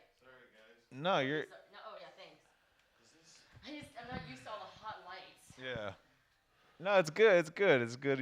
You're still working with shoes, because I think that's your niche, your niche, or Niche, how do you, yeah. niche, yeah. I Thanks. think that's your niche. Like, I think you need to not steer away from it. You know what I mean? Thanks. And because of the COVID, trying to send you a different direction, maybe, All of us And in many notice- directions. Yeah. Yeah. Like, once you shake it off, you notice there's something still there for you. You know? Right. So maybe that's your. Totally. Yeah. Totally.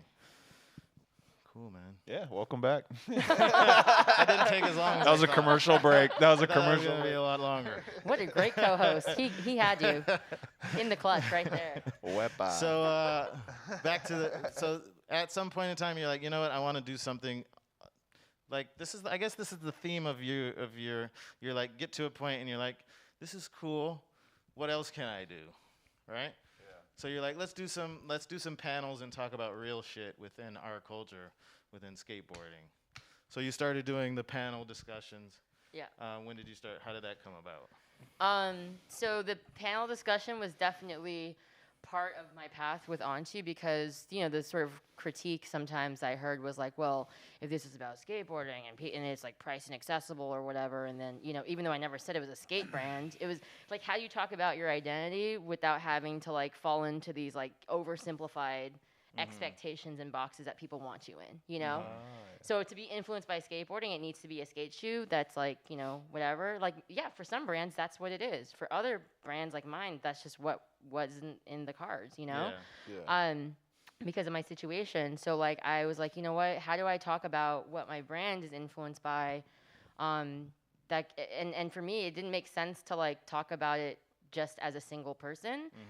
The idea for like the panels and stuff, the first panel I did was skateboarder owned brands, Okay. and like that, because that made sense to me to be I able. went to that one. Yeah, to be able to talk about like as a group, as skateboarders, what is it like to run a brand, and what that means, right? And what does a product look like? We had people like German from Patterson. We had Ari from Brujas. We had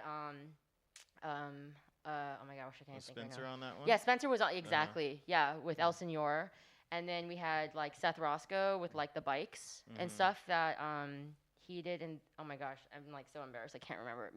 Maybe that was it. I think that was. I from think what that- I recall, I think it might have been It it. was on Yeah, Mott Street, right? it was on Mott Street. Yeah. It was at one of our pop-ups. Yeah, exactly. So that was the other thing too. Is like, how do I utilize this like really coveted space, like even real estate, to just have a conversation, And this was like, I think like great turnout. A lot of people showed up. Thanks. Yeah. Thanks. Yeah. And thank you for showing up too. And like, so like at the time it was just like, let's just, talk about as a group, because I think as a person, I'm not usually necessarily comfortable centering myself. I think like even as a designer, as like someone who owned a company, it was always weird to be public facing. Yeah. I always thought in my mind, my fantasy mind, when I started a brand, I just like hide behind my shoe. Everyone just like looks at how beautiful the shoe is and they just ignore me, like that's kind of, and same with skateboarding. But the story behind the brand is what drives the brand. Your story, and people like that. That's what makes a brand different, differentiates it from another brand.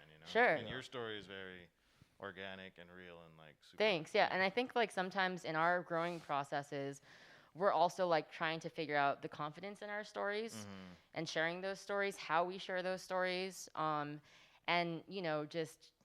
Yeah, I think a lot of it's confidence. Yeah. And I think a lot of people struggle with it, and I think I still struggle with it, because it's like, you ask me about my story, and I feel like the best people that like have like, reps and stuff, they're like, okay, this is like the paragraph that you say and everyone loves it. And then I'm like, I fucking like trail for like an hour, like, be like, you know what I mean? Like not like as succinct as I would like. And I think it's also like your own sort of self-critique, and everyone's got different issues or whatever. So.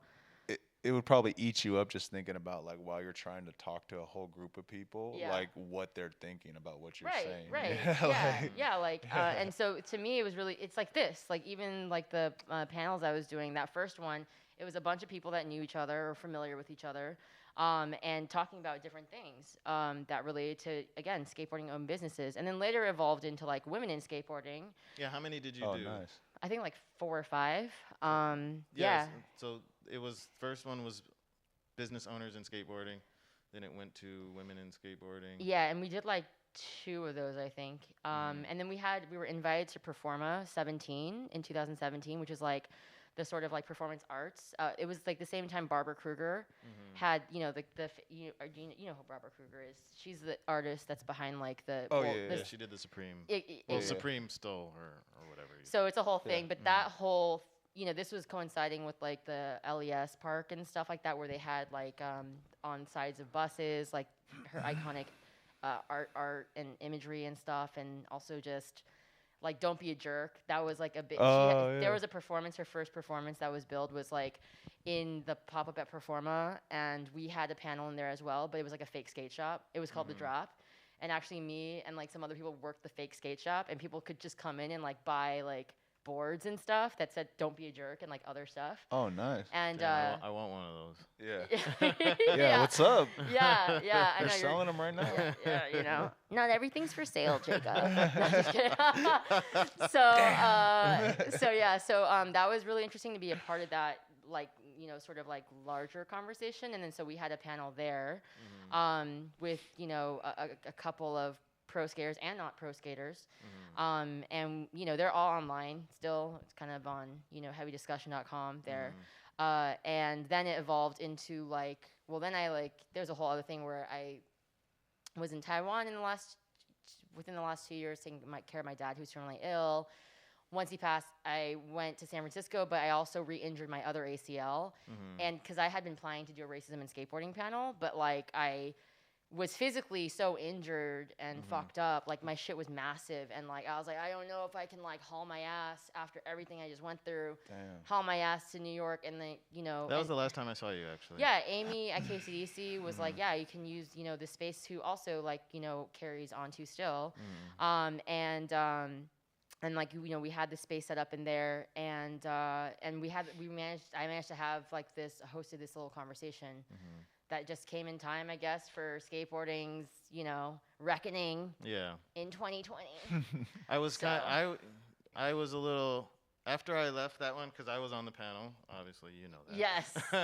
I was like, damn, I wasn't on my A game, man. Because I was like, later on, a lot of things occurred to me that I was like, I could have talked about that, and I could have talked about that, and like, I don't know. I was like, with my real life work, and like my mind was all over the place, but. Later on, I kind of was kicking myself about my performance. Well, see, the performance, right? I mean, is it a performance? No, it's not. Yeah, it's an ongoing conversation, and I think that I think that that's why, at the time, it's like it is so important to acknowledge that all of these things are ongoing conversations. Like even in our own perceptions, like for me, I'm like, there is more I can always do. There is more that I can always learn. And like, but how do you do that if we're not able to address these imperfect systems that we're all a part of, and be able to communicate, within the community about it, why is it always only during crisis that like people then, have to address it, and I think the pandemic actually is like a perfect example of that, because nobody really cares about COVID until you tell someone that someone has COVID on set. Or like, and then like quietly, like I've talked to people that lost like 5 people to COVID on set, and you would never know. And then you have this other person that's just like, not vaccinated, really yelling at people, like what, you know what I mean? So it's like, there's all of these, I think, especially with everything happening now, an opportunity to really, kind of measure how, we're engaging with each other, like even offline. Not everything has to be public. People got to respect the freestyle of it, like the moment of it. You know what I mean? Because like what we're thinking of right now is what we're thinking of right now. It's not like on a paper we're like, oh yeah, but. Right. You know what I mean? Hindsight 2020. We just got to respect that, because like, cool. It's good. It's good. And not everyone has like the same entry point into conversations. Not everyone has like the same tools to navigate those conversations, And I also think it means that we have to not just be patient with others, but ourselves too. Totally. Yeah. So Are you planning to do more panels, or what do you? Not at the moment. It's funny because someone mentioned this the other day. It was like the last panel was like 2019, I think, right? When the one that at KCDC, and then like suddenly there was like 2020, everyone's inside, and then all of us, and all just like trickling. There was maybe there were already panels in like other different sort of industries or whatever, but like all of a sudden there's like a lot of panels, like a lot of panels that I observed online, which is great. But for me, I don't know if now I'm particularly like drawn to the panel format, because now like I appreciate like things like this, which are a little bit more intimate, if that makes sense, like one-on-one. So no, that's cool. I don't know, I think like even my conception of like how I'm looking to communicate through different mediums and forms is like changing still. I remember on the panel we talked a little bit about cancel culture, and at the time I kind of didn't really have much to say about it, but now I kind of think. Well, what do you have to say about it now, Lee? No, I mean, I think that in some instance, I think everything is a case by case basis, right? Sure. But a lot of people like to put it into either it's black or white, when it's all just a big messy gray area in the middle. And so I do think that a lot of people need to be checked on their things, but I think that human beings have a tendency to always take things too far also. So. Like I said, it's a case-by-case basis, and like, I don't think I'm making a very poignant, No, I get it. Yeah. I think it's also distinctions between the conversations, again, we have in our communities, and also the algorithms that sort of aid kind of like the sort of more toxic, like, what they call cancel. Again, accountability it's like, it's a wide spectrum. But it gets to a point where it's like almost you can't talk about it without talking about like, so it just, and so I think that's why online right now, with things happening with like Facebook and algorithms and things like that, I think, are those conversations best to only have online, or can we now have them in a more healthy way, like offline too, right? So I think there's also that, examining our interpersonal relationships, and are we walking away from like these learning moments to have healthier conversations with each other too, Yeah, totally. That's true. Interestingly, Carl, well, I think he went to a panel in London that was about skateboarding and race. Yeah. Were you at that one? Yeah, we were invited, or I was invited to that one too, and then a whole group of us were there as well. Yeah. Oh. I thought it was an interesting thing, because from what I heard, I wasn't there, but like, somebody asked him about his experience in skateboarding with racism, and he was like, I've never experienced racism in skateboarding. But then from what I heard, and you were there maybe, somebody like got upset with that because it wasn't the answer that they wanted to hear, basically. There were like... So it's kind of like people are like, if you're not saying, that's his experience. You know? So it's like... Because San Francisco is totally different than a lot of places. San Francisco is a different kind of place. Depends on where you grew up skating, I guess. Sure. Yeah. So there was a few nuances to like that experience. that I took away from. One of them was also and I don't know, like I think it was Neftali that hosted that particular dialogue, and he was actually going to have, I forget who else was a British skateboarder, as a black British skateboarder as well. Can't remember off the top of my head, sorry. But then Carl, it ended up, I think, just being Carl. So already there was already this sort of idea that, you know, because it was kind of centered on an American sort of like perspective, that there wasn't another perspective to perhaps and also Neftali, to my knowledge, is American as well.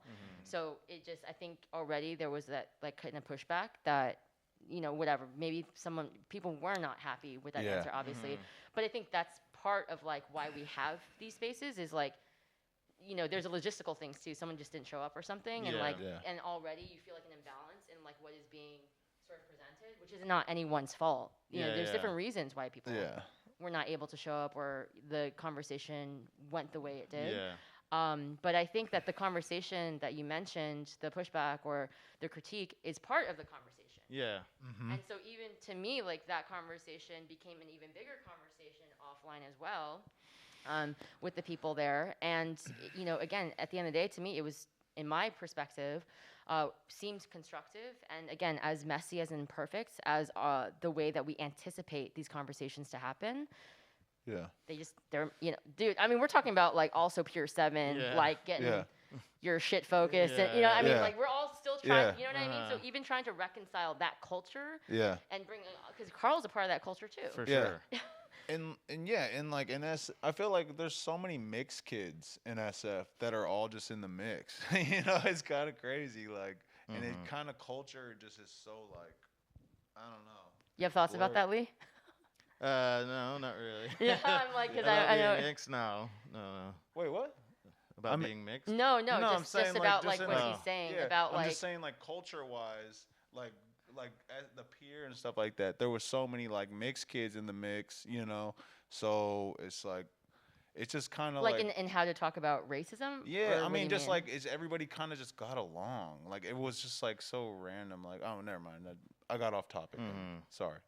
I know we talked. I wonder. Not. This is kind of just in a joking manner, but whatever happened to like Jason Jesse, because he was the one that was in the hot seat that time. There was. So I feel like this is a thing too. Is like, yeah, Jason Jesse's like an easy one to kind of remember of that era of like, you know, I guess partial reckoning, because that wasn't even 2020. That was like. But what was the question? Sorry. I don't what happened know. to him? I should look it up, but I was just curious as what to the outcome of all his scandal was. I mean, with that considered, in skateboarding, what is the outcome of any of that shit? Fucking, you know what I mean? It's just all kinds of it's like it's like in the spotlight for a second, and then it kind of just fades away. Yeah, I mean, and that's kind of like what it's we're like dealing with. It's like an Instagram like thing. It's like, oh, it cool. Is. Oh my gosh, it's right. amazing. It is and like, whoop, it's gone. It's inevitably. You know? Well, look, on one hand, it is tied to sponsorships. So there's that, because part of that came out because of the Converse video, right? And like the message boards and stuff, right? Uncovering shit. And then but again, the conversation to me is really like the bigger thing. Like, we can single people out, and he's not the only one, obviously. But like, what is the larger takeaway here, and what is changing about the industry as a whole? You know, I think that's what people care about, or should, or I care about, anyways. And I can't really say that I'm noticing. I mean, anything I notice that's different has always kind of been spearheaded by actually parts of social media. As scary as social media is, a lot of companies wouldn't make room for these conversations of pronouns and non-binary and, you know, like, you know, trans lives matter, like all of these things, if skateboarding, the industry, was left to its own, of course, like, white male dominated devices. Like, it just would never have happened. Well, because it wouldn't be being thrown in their face every day every time they look at their phone, right? Yeah. They would, like you said, they would be in their little world, oblivious to the things that are going on, right? Yes. In the streets. No? Yeah. I mean, Instagram, it's a great tool if it's used properly, right? Yeah. And like exposing and getting things out there. Right, right, absolutely. Like, Black Lives Matter, you know, like, I remember, you know, even in New York, like, a few years, when I first moved here, there's a distinct difference if you showed up for, you know, protests and causes that were specifically like Black and brown so-called issues versus the, you know, women's march stuff, right? Like, one, the cops would come out in like crowds with like hog tie like with zipper tie things, Yeah. And that was already like a very distinct experience in terms of like what activism or awareness on social issues, and like that wasn't really confronted head on until like last year, where we clearly saw, right, the sort of flattening of that treatment, militarized treatment. So I think that, again, we're all still like learning. And true. And what's changed since last year, like I'm still figuring that out as well as everybody else. Totally. Do you think that there's a lot of sexism in skateboarding? Fuck yeah. Like, let's talk about it. Yeah. Sexism, misogyny, I don't know if it's the same thing. It's related. Yeah. Is sexism the proper terminology? I don't know. I'm not toxic masculinity. Yeah, it's part of it. I think a lot of it is just encompassed by misogyny, because it applies to so many things that like are gender related. But yeah, fuck yeah, But I also think that there's beautiful things happening in skateboarding, which is that there is room for it. To talk about it, to make space for it, and people are making their own space for it, and they have been. They have always been. Arguably, like in our panel, we talked about, right, like the sort of like whitewashing of like skateboarding history. You know what I mean? Like in terms of people sort of always like looked at it as like this like blonde hair, blue eyed sport. Yeah. I mean, you know what I mean? Tony Hawk. Tony Hawk. Yeah, Tony Hawk. Yeah, sure, Tony like Hawk, that, the Bagel Bites guy, like that was Yeah. like Tony Hawk Pro Skater, like that's what people associated with. Meanwhile, you have this like really interesting, rich history that we're still learning about, also like not flattering history necessarily either of skateboarding, the industry's biases towards covering certain people, or like why certain people made it and like certain people didn't make it, Yeah. So that's a whole conversation. Yeah. Totally. I think it's interesting when people say that skateboarding is a boys' club, because when you start skateboarding, there's no rule. Nobody says, you don't walk into a place and say like, hey, can I be a part of this? And there's people that say yes or no. Yeah. Right? It's just everybody starts skating as they want to, and then people are dicks to you. They're going to be dicks to you regardless of whether you're a man or a woman or whatever. Yeah. And that's just kind of the way it is. And that's not to discredit anybody else's experience. That's my experience. Right? Sure. So so that's my experience. So sometimes when I do hear this, I'm like, is skateboarding a boys' club? Because I thought it was just like you choose to skate and like, that's your own choice whether you want to do it or not. Yeah. So, but I am interested to hear the other side of like other perspectives, because it's that I'm talking about my experience, and I want to hear that's not necessarily everybody's experience. Sure. A woman in skateboarding deals with things that I might not even ever think of. Sure. Yeah. True. So. Very true. Yeah, and I think it's also like a spectrum of like what is dealing with something. Is it like having to normalize microaggressions because like due to certain things, or like when we were in London during one of the panels that I had, I have such a bad memory sometimes. That's why I need it recorded, because I'm like, what happened?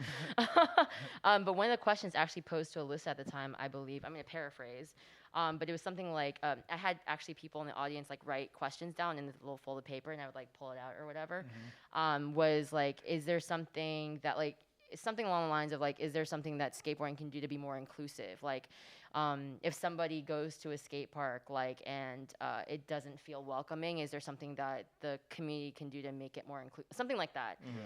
Again, this is a few years ago, everybody at home, so I'm trying to remember. And I think Alyssa, she has like really great shit to say.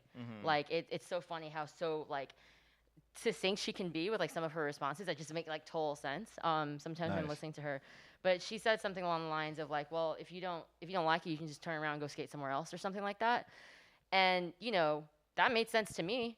That makes sense to me. It makes sense to a lot of people. Yeah. But then I knew who the person who had asked this question was. So like on the offside, I had a conversation with them to see if they wanted me, if they felt feeling comfortable they about expected that response, something different, right? Yeah. So I decided, is there a way that I can maybe illuminate this question to maybe elicit a different kind of response that can be more inclusive of what the person was kind of trying to dig for, and maybe can benefit like a wider conversation, right? And so so then I did bring it up to Alyssa, I think, like, oh, like, so whatever I just described, and like I said, it made sense to me, the response that she had, but like in a different generation, first of all, skate parks. I didn't grow up at a skate park. Yeah. Oh, yeah. So like, you know, if Same. I didn't feel welcome at the pier, which I don't think a lot, I had headphones on. Yeah. So my also like level of like anticipating social cues was Yeah. already still Yeah. being formed, and like I was just kind of wandering around, if you will, you know. You So- were a fixture though. Right. So like, thanks. So in this sort of, you know, like hypothetical, I'm thinking, is a skate park, is it like a door where people are blocking it? Is it like a fence? Is it open where you can just kind of drop in at whatever point and just go to the side and just keep to yourself kind of thing? Like, Yeah. what does this look like? So I think in some ways, the role of academia in trying to hyper-examine like certain things about what can the culture do better, it's like, I also think it's a bit too oversimplified because without really addressing a certain specific situation, it's really hard to just give a blanket answer and expect anybody to kind of have a perfect answer, right? So I don't know if that makes sense in terms of the discussion of like, is skateboarding a boys' club? You know, like historically, yes, to me, skateboarding is male dominated and a certain kind of male masculine energy, you know? Which again affects all kinds of people that don't relate to that identity. And that, you know, so for me growing up around that, you know, there's a lot of things that I've had to examine about what I've adapted within my own internalized sense of misogyny, you know, with myself and other women even growing up, you know, me judging that, you know, because I was judged, you know. And what I like to see is that there's more room for skaters, you know, non-binary, trans skaters, women skaters to like really, you know, be themselves, like whether that looks hyper effeminate, whether that looks like a certain way of dressing, like, dude, you know, like I grew up in this time where like I wanted to hide my body. Because also style, like skating and doing tricks. You know, there was always like, oh, like women can't skate as good because their like center of gravity is like way lower, like whatever. Do people say that? Yeah, dude. Oh yeah, I've never growing heard up. that one before. Yeah. Oh yeah. It was like it was all doctor, skate scientists, built on eugenics and sexism. I've never heard that one. That's crazy. Yeah. Oh yeah. Who Totally. says that? That's Oh, insane. because he'd be like, oh, because like you know, not me, but people be like, you stick your butt out. Girl style was like sticking your butt out. You know what? Offensive. You know what I mean? It's like also like, you know, so I'm not gonna lie, like when we were younger and you kind of being like the dominant girl down there, like at the pier or whatever, like being my age and being around the group of kids that we would have talks about like, yo, what's good with Jill? But we were like Let's hear it. super little. No, we were just like kind of like guy talk, like, yo, like, what do you think? What do you think? Type of That's stuff. being like, a teenager. Okay, I know, so- but I'm saying Yeah, that yeah. was like girl boy stuff, like at the pier. You know what I mean? like we they would were deal with that. interested or they were No, trying to we figure. didn't know. We didn't know what was going on. So We were it's like very- 14, 13. But at Right. the same time, all the guys were like, "Yo, she's cute." You know what I mean? Okay, thanks, guys. That's what I'm saying. Sure. That's what Yeah, I'm saying though. sure. Like, but we didn't want to bring that up because it was like an awkward. Well, and I'm sure I gave off the energy that I didn't want anyone to bring it up too. Yeah. So, Yeah. and also I'll say that when I was younger, people would say that I was like a lesbian. They would always attribute women who skated at the time as being lesbians, you know, and like that was this like mark of like actually a socially fucked up way to like trigger you into being like, no, I'm not lesbian. I'm fucking straight. Oh yeah. Who am I gonna hook up with here? I know what you mean. Yeah, exactly. Yeah, prove it. Prove how straight you are. Oh my It's God. true though, you know. Oh And I read that shit even when I was younger because I was like I was already like on the defense because I didn't trust none of y'all. You know? No, but like I mean, but I just wasn't. we inter- were I just, all like, yeah. it was like a shit show too. I mean, Yeah. to us. Yeah, you know? so if that makes sense in terms of is it a boy? You know, I think misogyny kind of describes like a very Sure. complicated experience. But in reality, it has nothing to do with skateboarding. It's just the world. It's what you do It's when the you're not world. Yeah. actually Yeah. skating and It's pushing. the world that we live in. And Exactly. whether we were bikers, mountain climbers, Sure. hikers, Exactly. that misogyny would still exist. Yeah. Exactly. So the only thing I've seen in skateboarding that I think is systematically unfair is the contest earnings, right? Sure. Yeah. Because it's like, I'm a pretty pragmatic person. Yes, I get it. Male skateboarding is more young men are into skateboarding than young women. It's from a capitalistic standpoint, it creates more revenue. There's higher cash prizes. But at the same time, it should be the contest earnings should be, they should be equal. Yeah. And just because that's the way it is. You're in. You mean historically, or still now, or? I mean, I don't really know what's going on in the contest nowadays, but I mean, I know that was an issue for a while, and I agree with that. And I had to think about it for a while, and I think that's a systemic issue in skateboarding. As also, the judges who's judging these contests, As opposed to like I show up to the skate park and somebody gives me a dirty look. Like, yes, that sucks. That's horrible as well. Right. But that happens to all of us. But like talking about skateboarding, that's like treating women differently than men. That's the clearest example. Mm-hmm. I think I don't know if like the Olympics has changed some of that, like, or even in the future now because of the Olympics and seeing that sort of reach.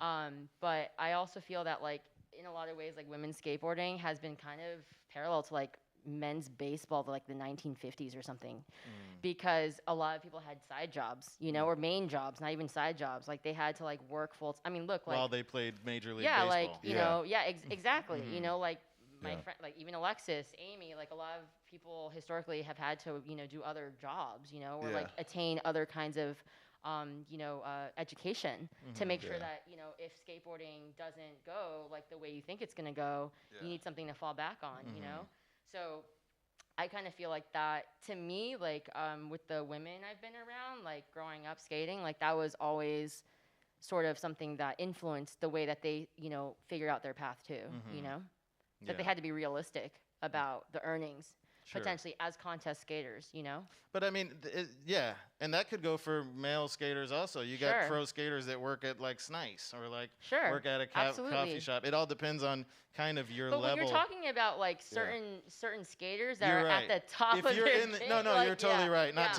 You're for sure. Right. But it's like if you're in this bracket and you're competing in this field with these level of pros, then you should be on the same level. And that should be recognized. And that should be recognized 100%. Or else, like, why else are you there? No? Right. It's like, I mean, that's the acknowledgement. Yeah. Somebody said these people are at this level. They need to be in this competition. Yeah. Then the prize again, this is a larger societal thing, which is pay parity. Mm-hmm. At all kinds of companies. So and just culturally, country to country, pay parity, gender parity, all that stuff. Yeah.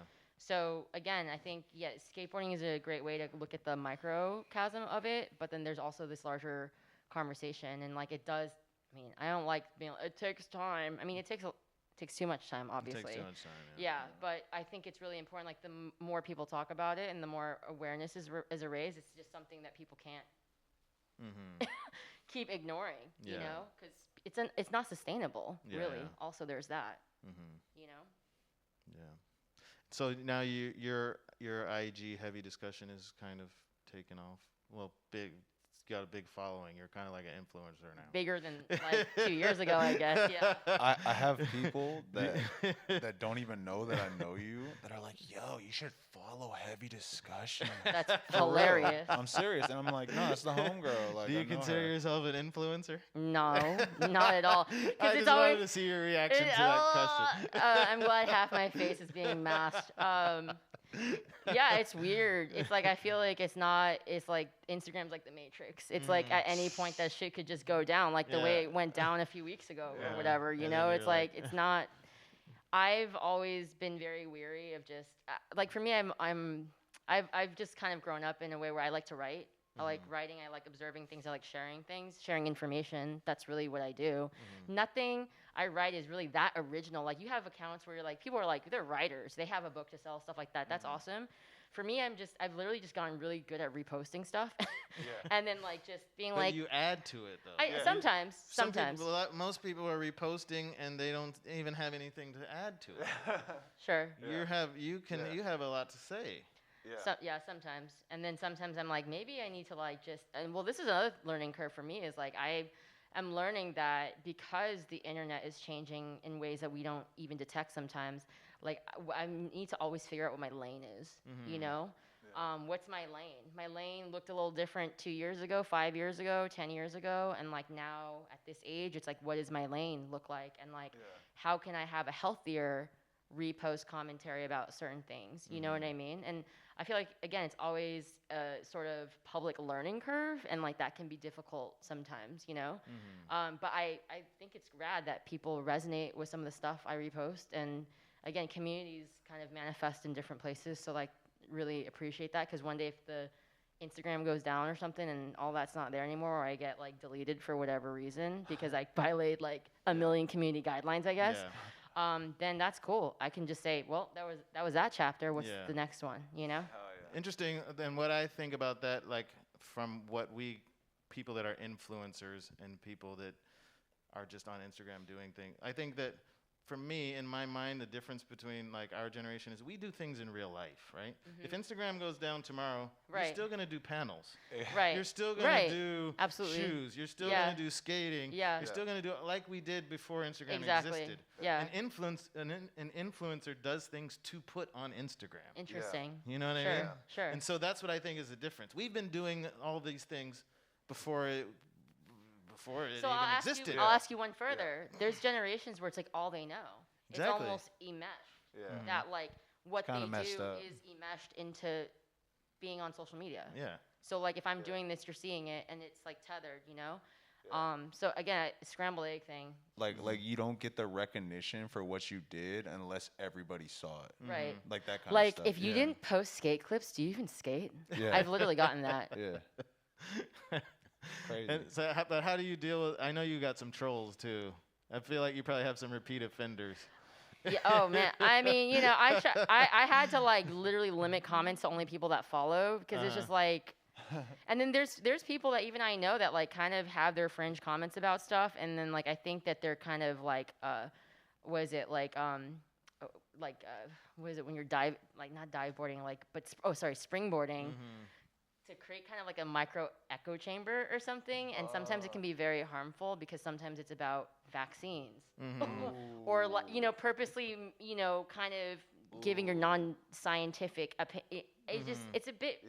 So I have to kind of try to balance it, but also being transparent that this is how I feel about COVID. Like you're trying to respect everybody, even the I'm crazy trying. people. Absolutely. You know, but then there's also like the world around us that engages in all this bullshit and like toxic rhetoric. Why the fuck do I want to hear? You know what I mean? So I think when you have to, you know, manage your comment section, anybody, right? Like you have to be like, okay, like is this on the verge of being anti-black or transphobic or like just not like helpful or just not true. Do you know what I mean? Like how do you, and engaging strangers. It's one thing if you know them, it's another if you don't. What is the most outrageous stuff you've seen on there? What do you mean? Like as in like people like, yo, jumped out the window and tried to set some crazy stuff. Like I feel like it's just the whole thing is like it's just like there's so many. It's just like a blur. What I want to ask you is that a lot of times I've seen that you do engage. Yeah, I try. And like, I'm not gonna lie, like you can't really argue with a troll because no matter what you say, they're gonna have some rebuttal regardless of how nonsensical it is. Yeah. True. So yeah. like, so this is the other thing I think is happening online too, is like with like the Trumpian era and stuff that we still exist in, I think, is like the contrarian argument. You're kind of just arguing for the sake of arguing and performing online. 100%. And, you know, it's I'm like... going to win this argument by having the last word. Right. And even if there is a good faith dialogue somewhere in there, most oftentimes it's like, well, what would this conversation, I think about this, look like if me and you were just sitting on a couch like this or in a bar? Like I just met somebody and they just went off on some shit. And like, how would that... So I try to engage the way that I imagine myself actually engaging physically. Yeah. You know what I mean? That's good. So, like, because then to me that, like, helps me be accountable for, like, I don't want to also be out of pocket or anything about, you know, obviously viable opinions sometimes. Yeah. But again, it's language, it's communication. Sometimes someone says one thing and the way you perceive it is maybe inaccurate, so then it becomes a thing. And, like, so I think that that's where the complications get. And, like, what do these conversations sound like in the fluidity of the moment and body language and tone? It would be way different. It would be totally different. And the emotion in real text life. messaging too. Yeah. It would be so different. Absolutely, and that's why I kind of think that social media has kind of gotten to a point where it's like understanding that a lot of it's just entry points into conversations. It's not the final word on the conversation. You know, sometimes it's like raising awareness of like some, you know, racist asshole that lives in the neighborhood. Yeah. And then suddenly it becomes an argument about other things. And I'm just like, I'm not. And it's also like, how do you edit things where it's like you're not trying to also police the way people share their information or their traumas and stuff like that. Because they might try to pull a red flag, like, she's trying to stop Right, me. yeah. So, you know, and anyone that knows us knows that how we would react in person to a lot of things because we have histories behind us that we're not necessarily proud of, but it is part of being human and growing and making mistakes and like trying to, you know, do better once we know better, you know? So like, again, social media is a mess, but like you can just try your best and whatever that means, people take it or leave it. You know, I mean, I would never try to intentionally, I don't think a lot of people ever try to intentionally be harmful or create harmful content. But if there was ever a pushback to where people were like, this is becoming harmful, then I would take it down. There's no doubt. Like I've done it before where it was like, you know, and that's fine because we, you know, it's not a perfect process, you know. So and clearly you, obviously with everything that you do, you care a lot about the world and what's happening in the world. And I think that sometimes that can start to weigh real heavy on you after a while.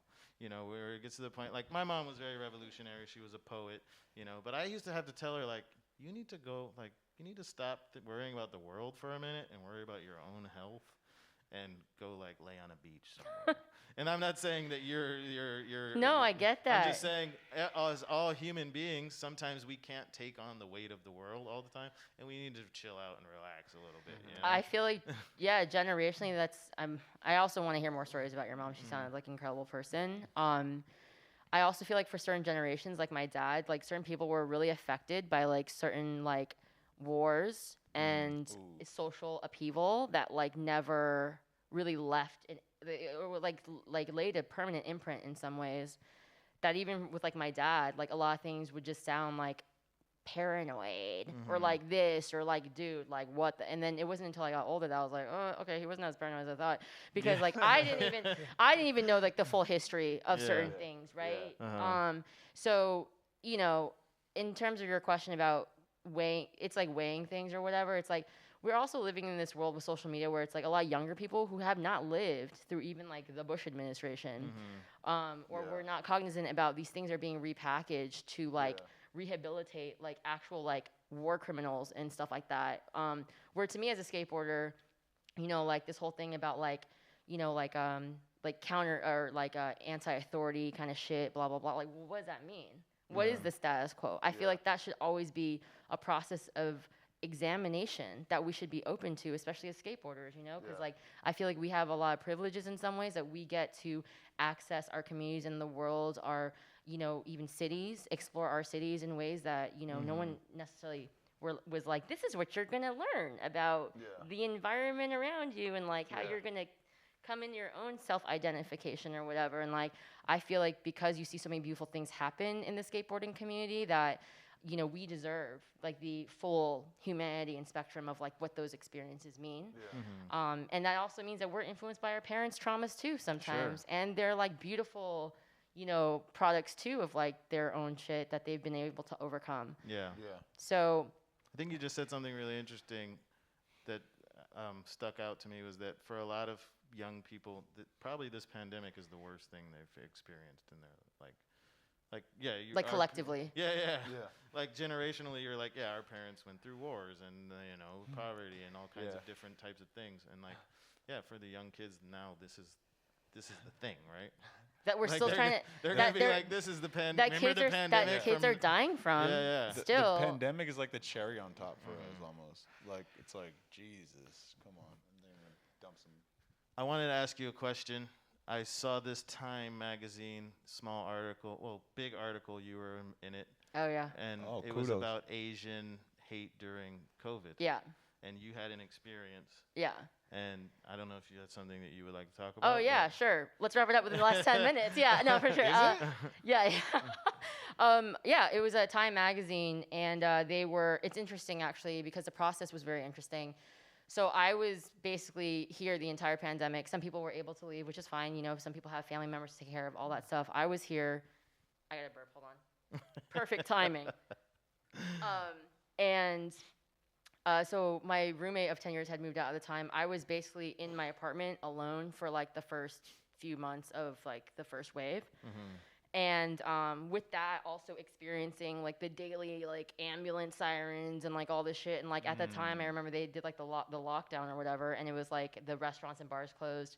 And it was 8 days before I had emerged out of my house to like get groceries.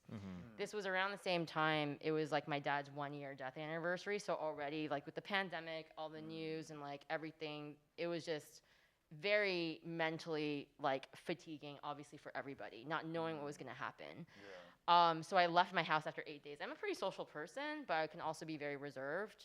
It depends. But in this particular moment of time, you know, I had a lot of shit going on, and then I left my house in, you know, Williamsburg to like go get groceries. And you know, I had been seeing these like anti-Asian hate incidences because of like the Trumpian effect of like the Chinese virus, blah blah. Everyone already watching this shit even before it hit the U.S. mainland was like, I had family members in you know in Asia that were like, okay, there's this thing happening, and I'm like, fuck, like this thing. With Trump in office, with this whole shit, I was just like, oh my God, I was like, so stressful.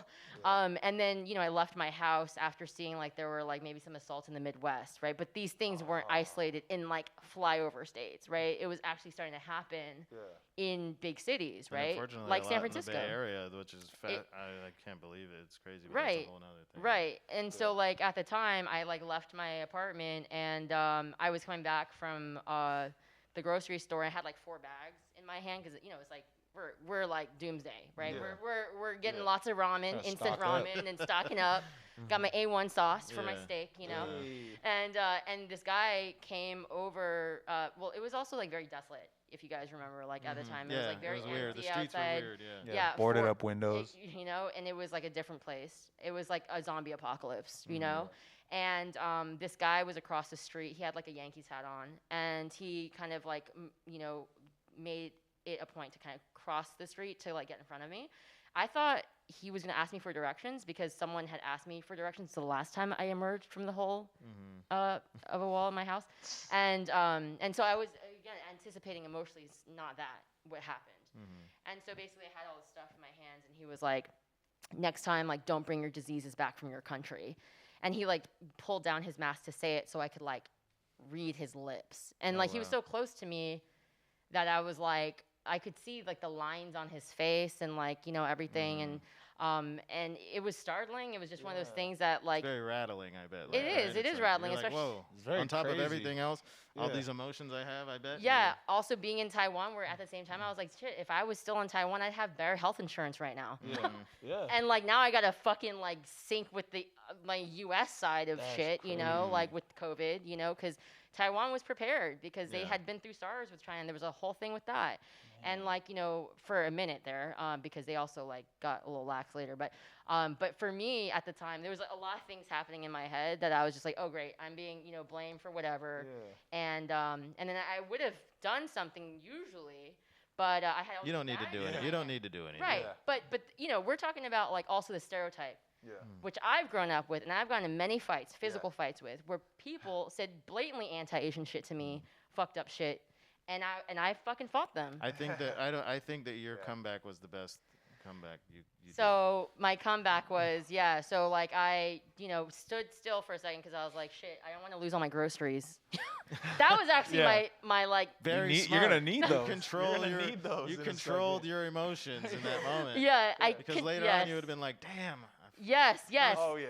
But then I'm gonna go back. in my head, I was like waiting for him to move on, and I was like, if I'm gonna throw one thing out of my bag, it's gonna be my A1 sauce container. I already fucking knew it, you know, because I have a good throw, good arm sometimes.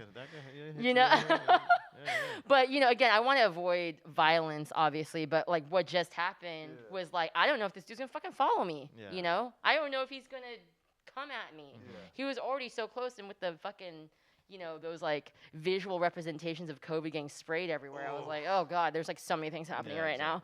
So I, you know, walked a further bit away, and when he was like a sort of distance off, I was like, I forgot even what I said. I think you said, "I'm from America, sir." Oh yeah, I was like, yeah, I'm from America, sir. Thank you. Have a good day. Something like this. I like yelled it from the middle of the intersection, and by that time there was like more people that had like showed up from the woodwork or whatever. And yeah, that was a startling experience. You know, it sucks. Sorry that happened to you. And it was Do you still feel uneasy in the streets? Dude, I carry pepper spray all the time with me now. I mean, I grew up, in downtown San Francisco skating and was ready, but I had a skateboard. I don't always have a skateboard with me now. Yeah. You know what I mean? And like that was the other thing is like after that experience, I was like, I'm gonna start skating around just to get around a little bit more, so I don't have to like. Board? Yeah, the cruiser exactly, the cruiser board with the soft wheels, so I don't have to really deal with like people who are trying to like profile and come at me because they don't think I'm gonna do shit. So. They don't know. They only one way to find out. See, Pier 7 coming out, right? See, so round full circle. This is the girl that like got Frisco tatted on her on my lip. Yeah. Well, that's an unfortunate situation. I'm sorry that happened. Well, I think a lot of us have unfortunate situations happen, but again, what can we learn from it? Yeah, exactly. Let's end this though on a positive note. What's you said you got something in the works. Can you talk about that a little more? I don't think I can yet. No? Yeah, but it has to do with shoes, and it'll be really cool, I think. Okay, cool. Well, I'm really looking forward to that. Yeah, thanks. How about you guys? Like, how's the first episode for you guys so far? It's always great. We're in the road trip. Jacob was earlier trying to make me feel better by being like, it's like we're on a road trip for 2 hours. So you're a great guest. We're gonna you have a lot to say, and that's what's most important. I appreciate you willing to listen. Are very valid. Thanks. Everything you says is very thought provoking. Yes. And, thanks. I appreciate you. I appreciate you guys too. Keep doing what you're doing. You're killing it. Thanks. When's the last time you skated then? You said pushing around or. I mean, just a few days ago, pushing around, you know. But yeah, so I retore my other ACL after I got this one fixed. Oof. And since the pandemic, I was like, no one's even getting their teeth cleaned right now. So like, I'm not gonna jump into another surgery. Yeah. So I've just been trying to holistically, just build it back better and just working out. And it's like one of those things where it's like, are you trying to get a second surgery and like the cost with that and like being out of work and stuff and health insurance. So for now, I'm just kind of like, if I can push. And I'm, feeling great. Yeah. I don't need to be doing kick flips, ollie flips, like whatever. You should get the little bike thing that you can sit down and just like. Oh, do you have one of those? My mom does, and that's cool. She needs to work her legs, so sure. She uses that, but it helps it. It's like therapy. Yeah, so that would be like another conversation, which is like getting older. Yeah. Oh yeah, we can vitamin supplements. Have a whole nother hour. Don't get me started on getting older. Yeah, but for me, the best part of the day is just pushing through traffic still. Sure. Hell yeah, that's the funnest part. That is fun. You still got that nollie. You had a mean nollie flip. Thanks. I think I remember. You did. Thanks. Wish I recorded it. Who are your top 5 SF skaters? Let's take it out with that one. Oh, okay. Oh my God, SF skaters. No, in no particular order.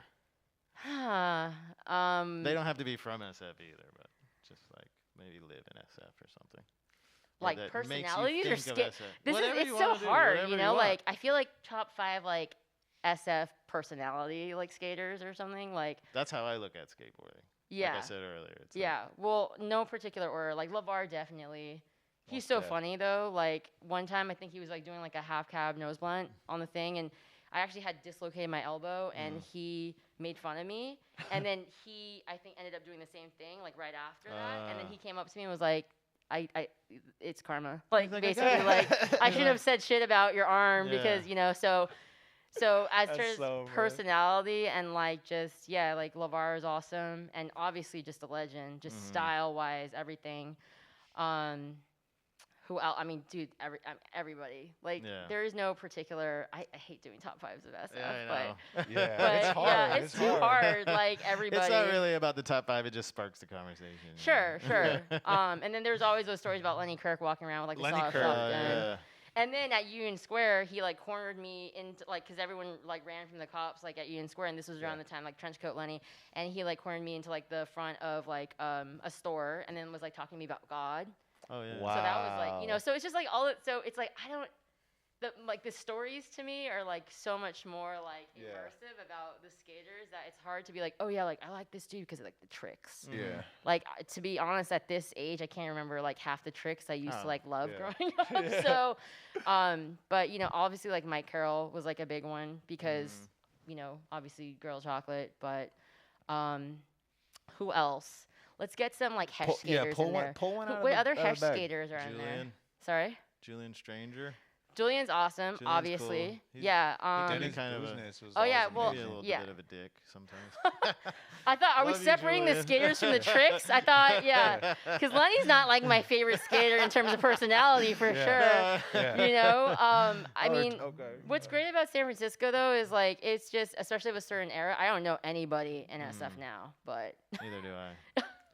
I got and family you, there. Lee, of course you. I was fishing for that one the whole time. That's really what I wanted to hear.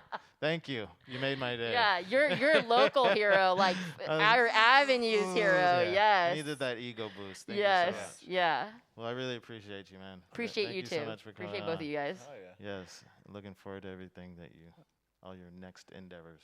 Thank you. And I Yeah, look forward to your next few episodes as well, next seasons. Cool, Nice. I enjoyed hanging. All right. I think that's it. How was that?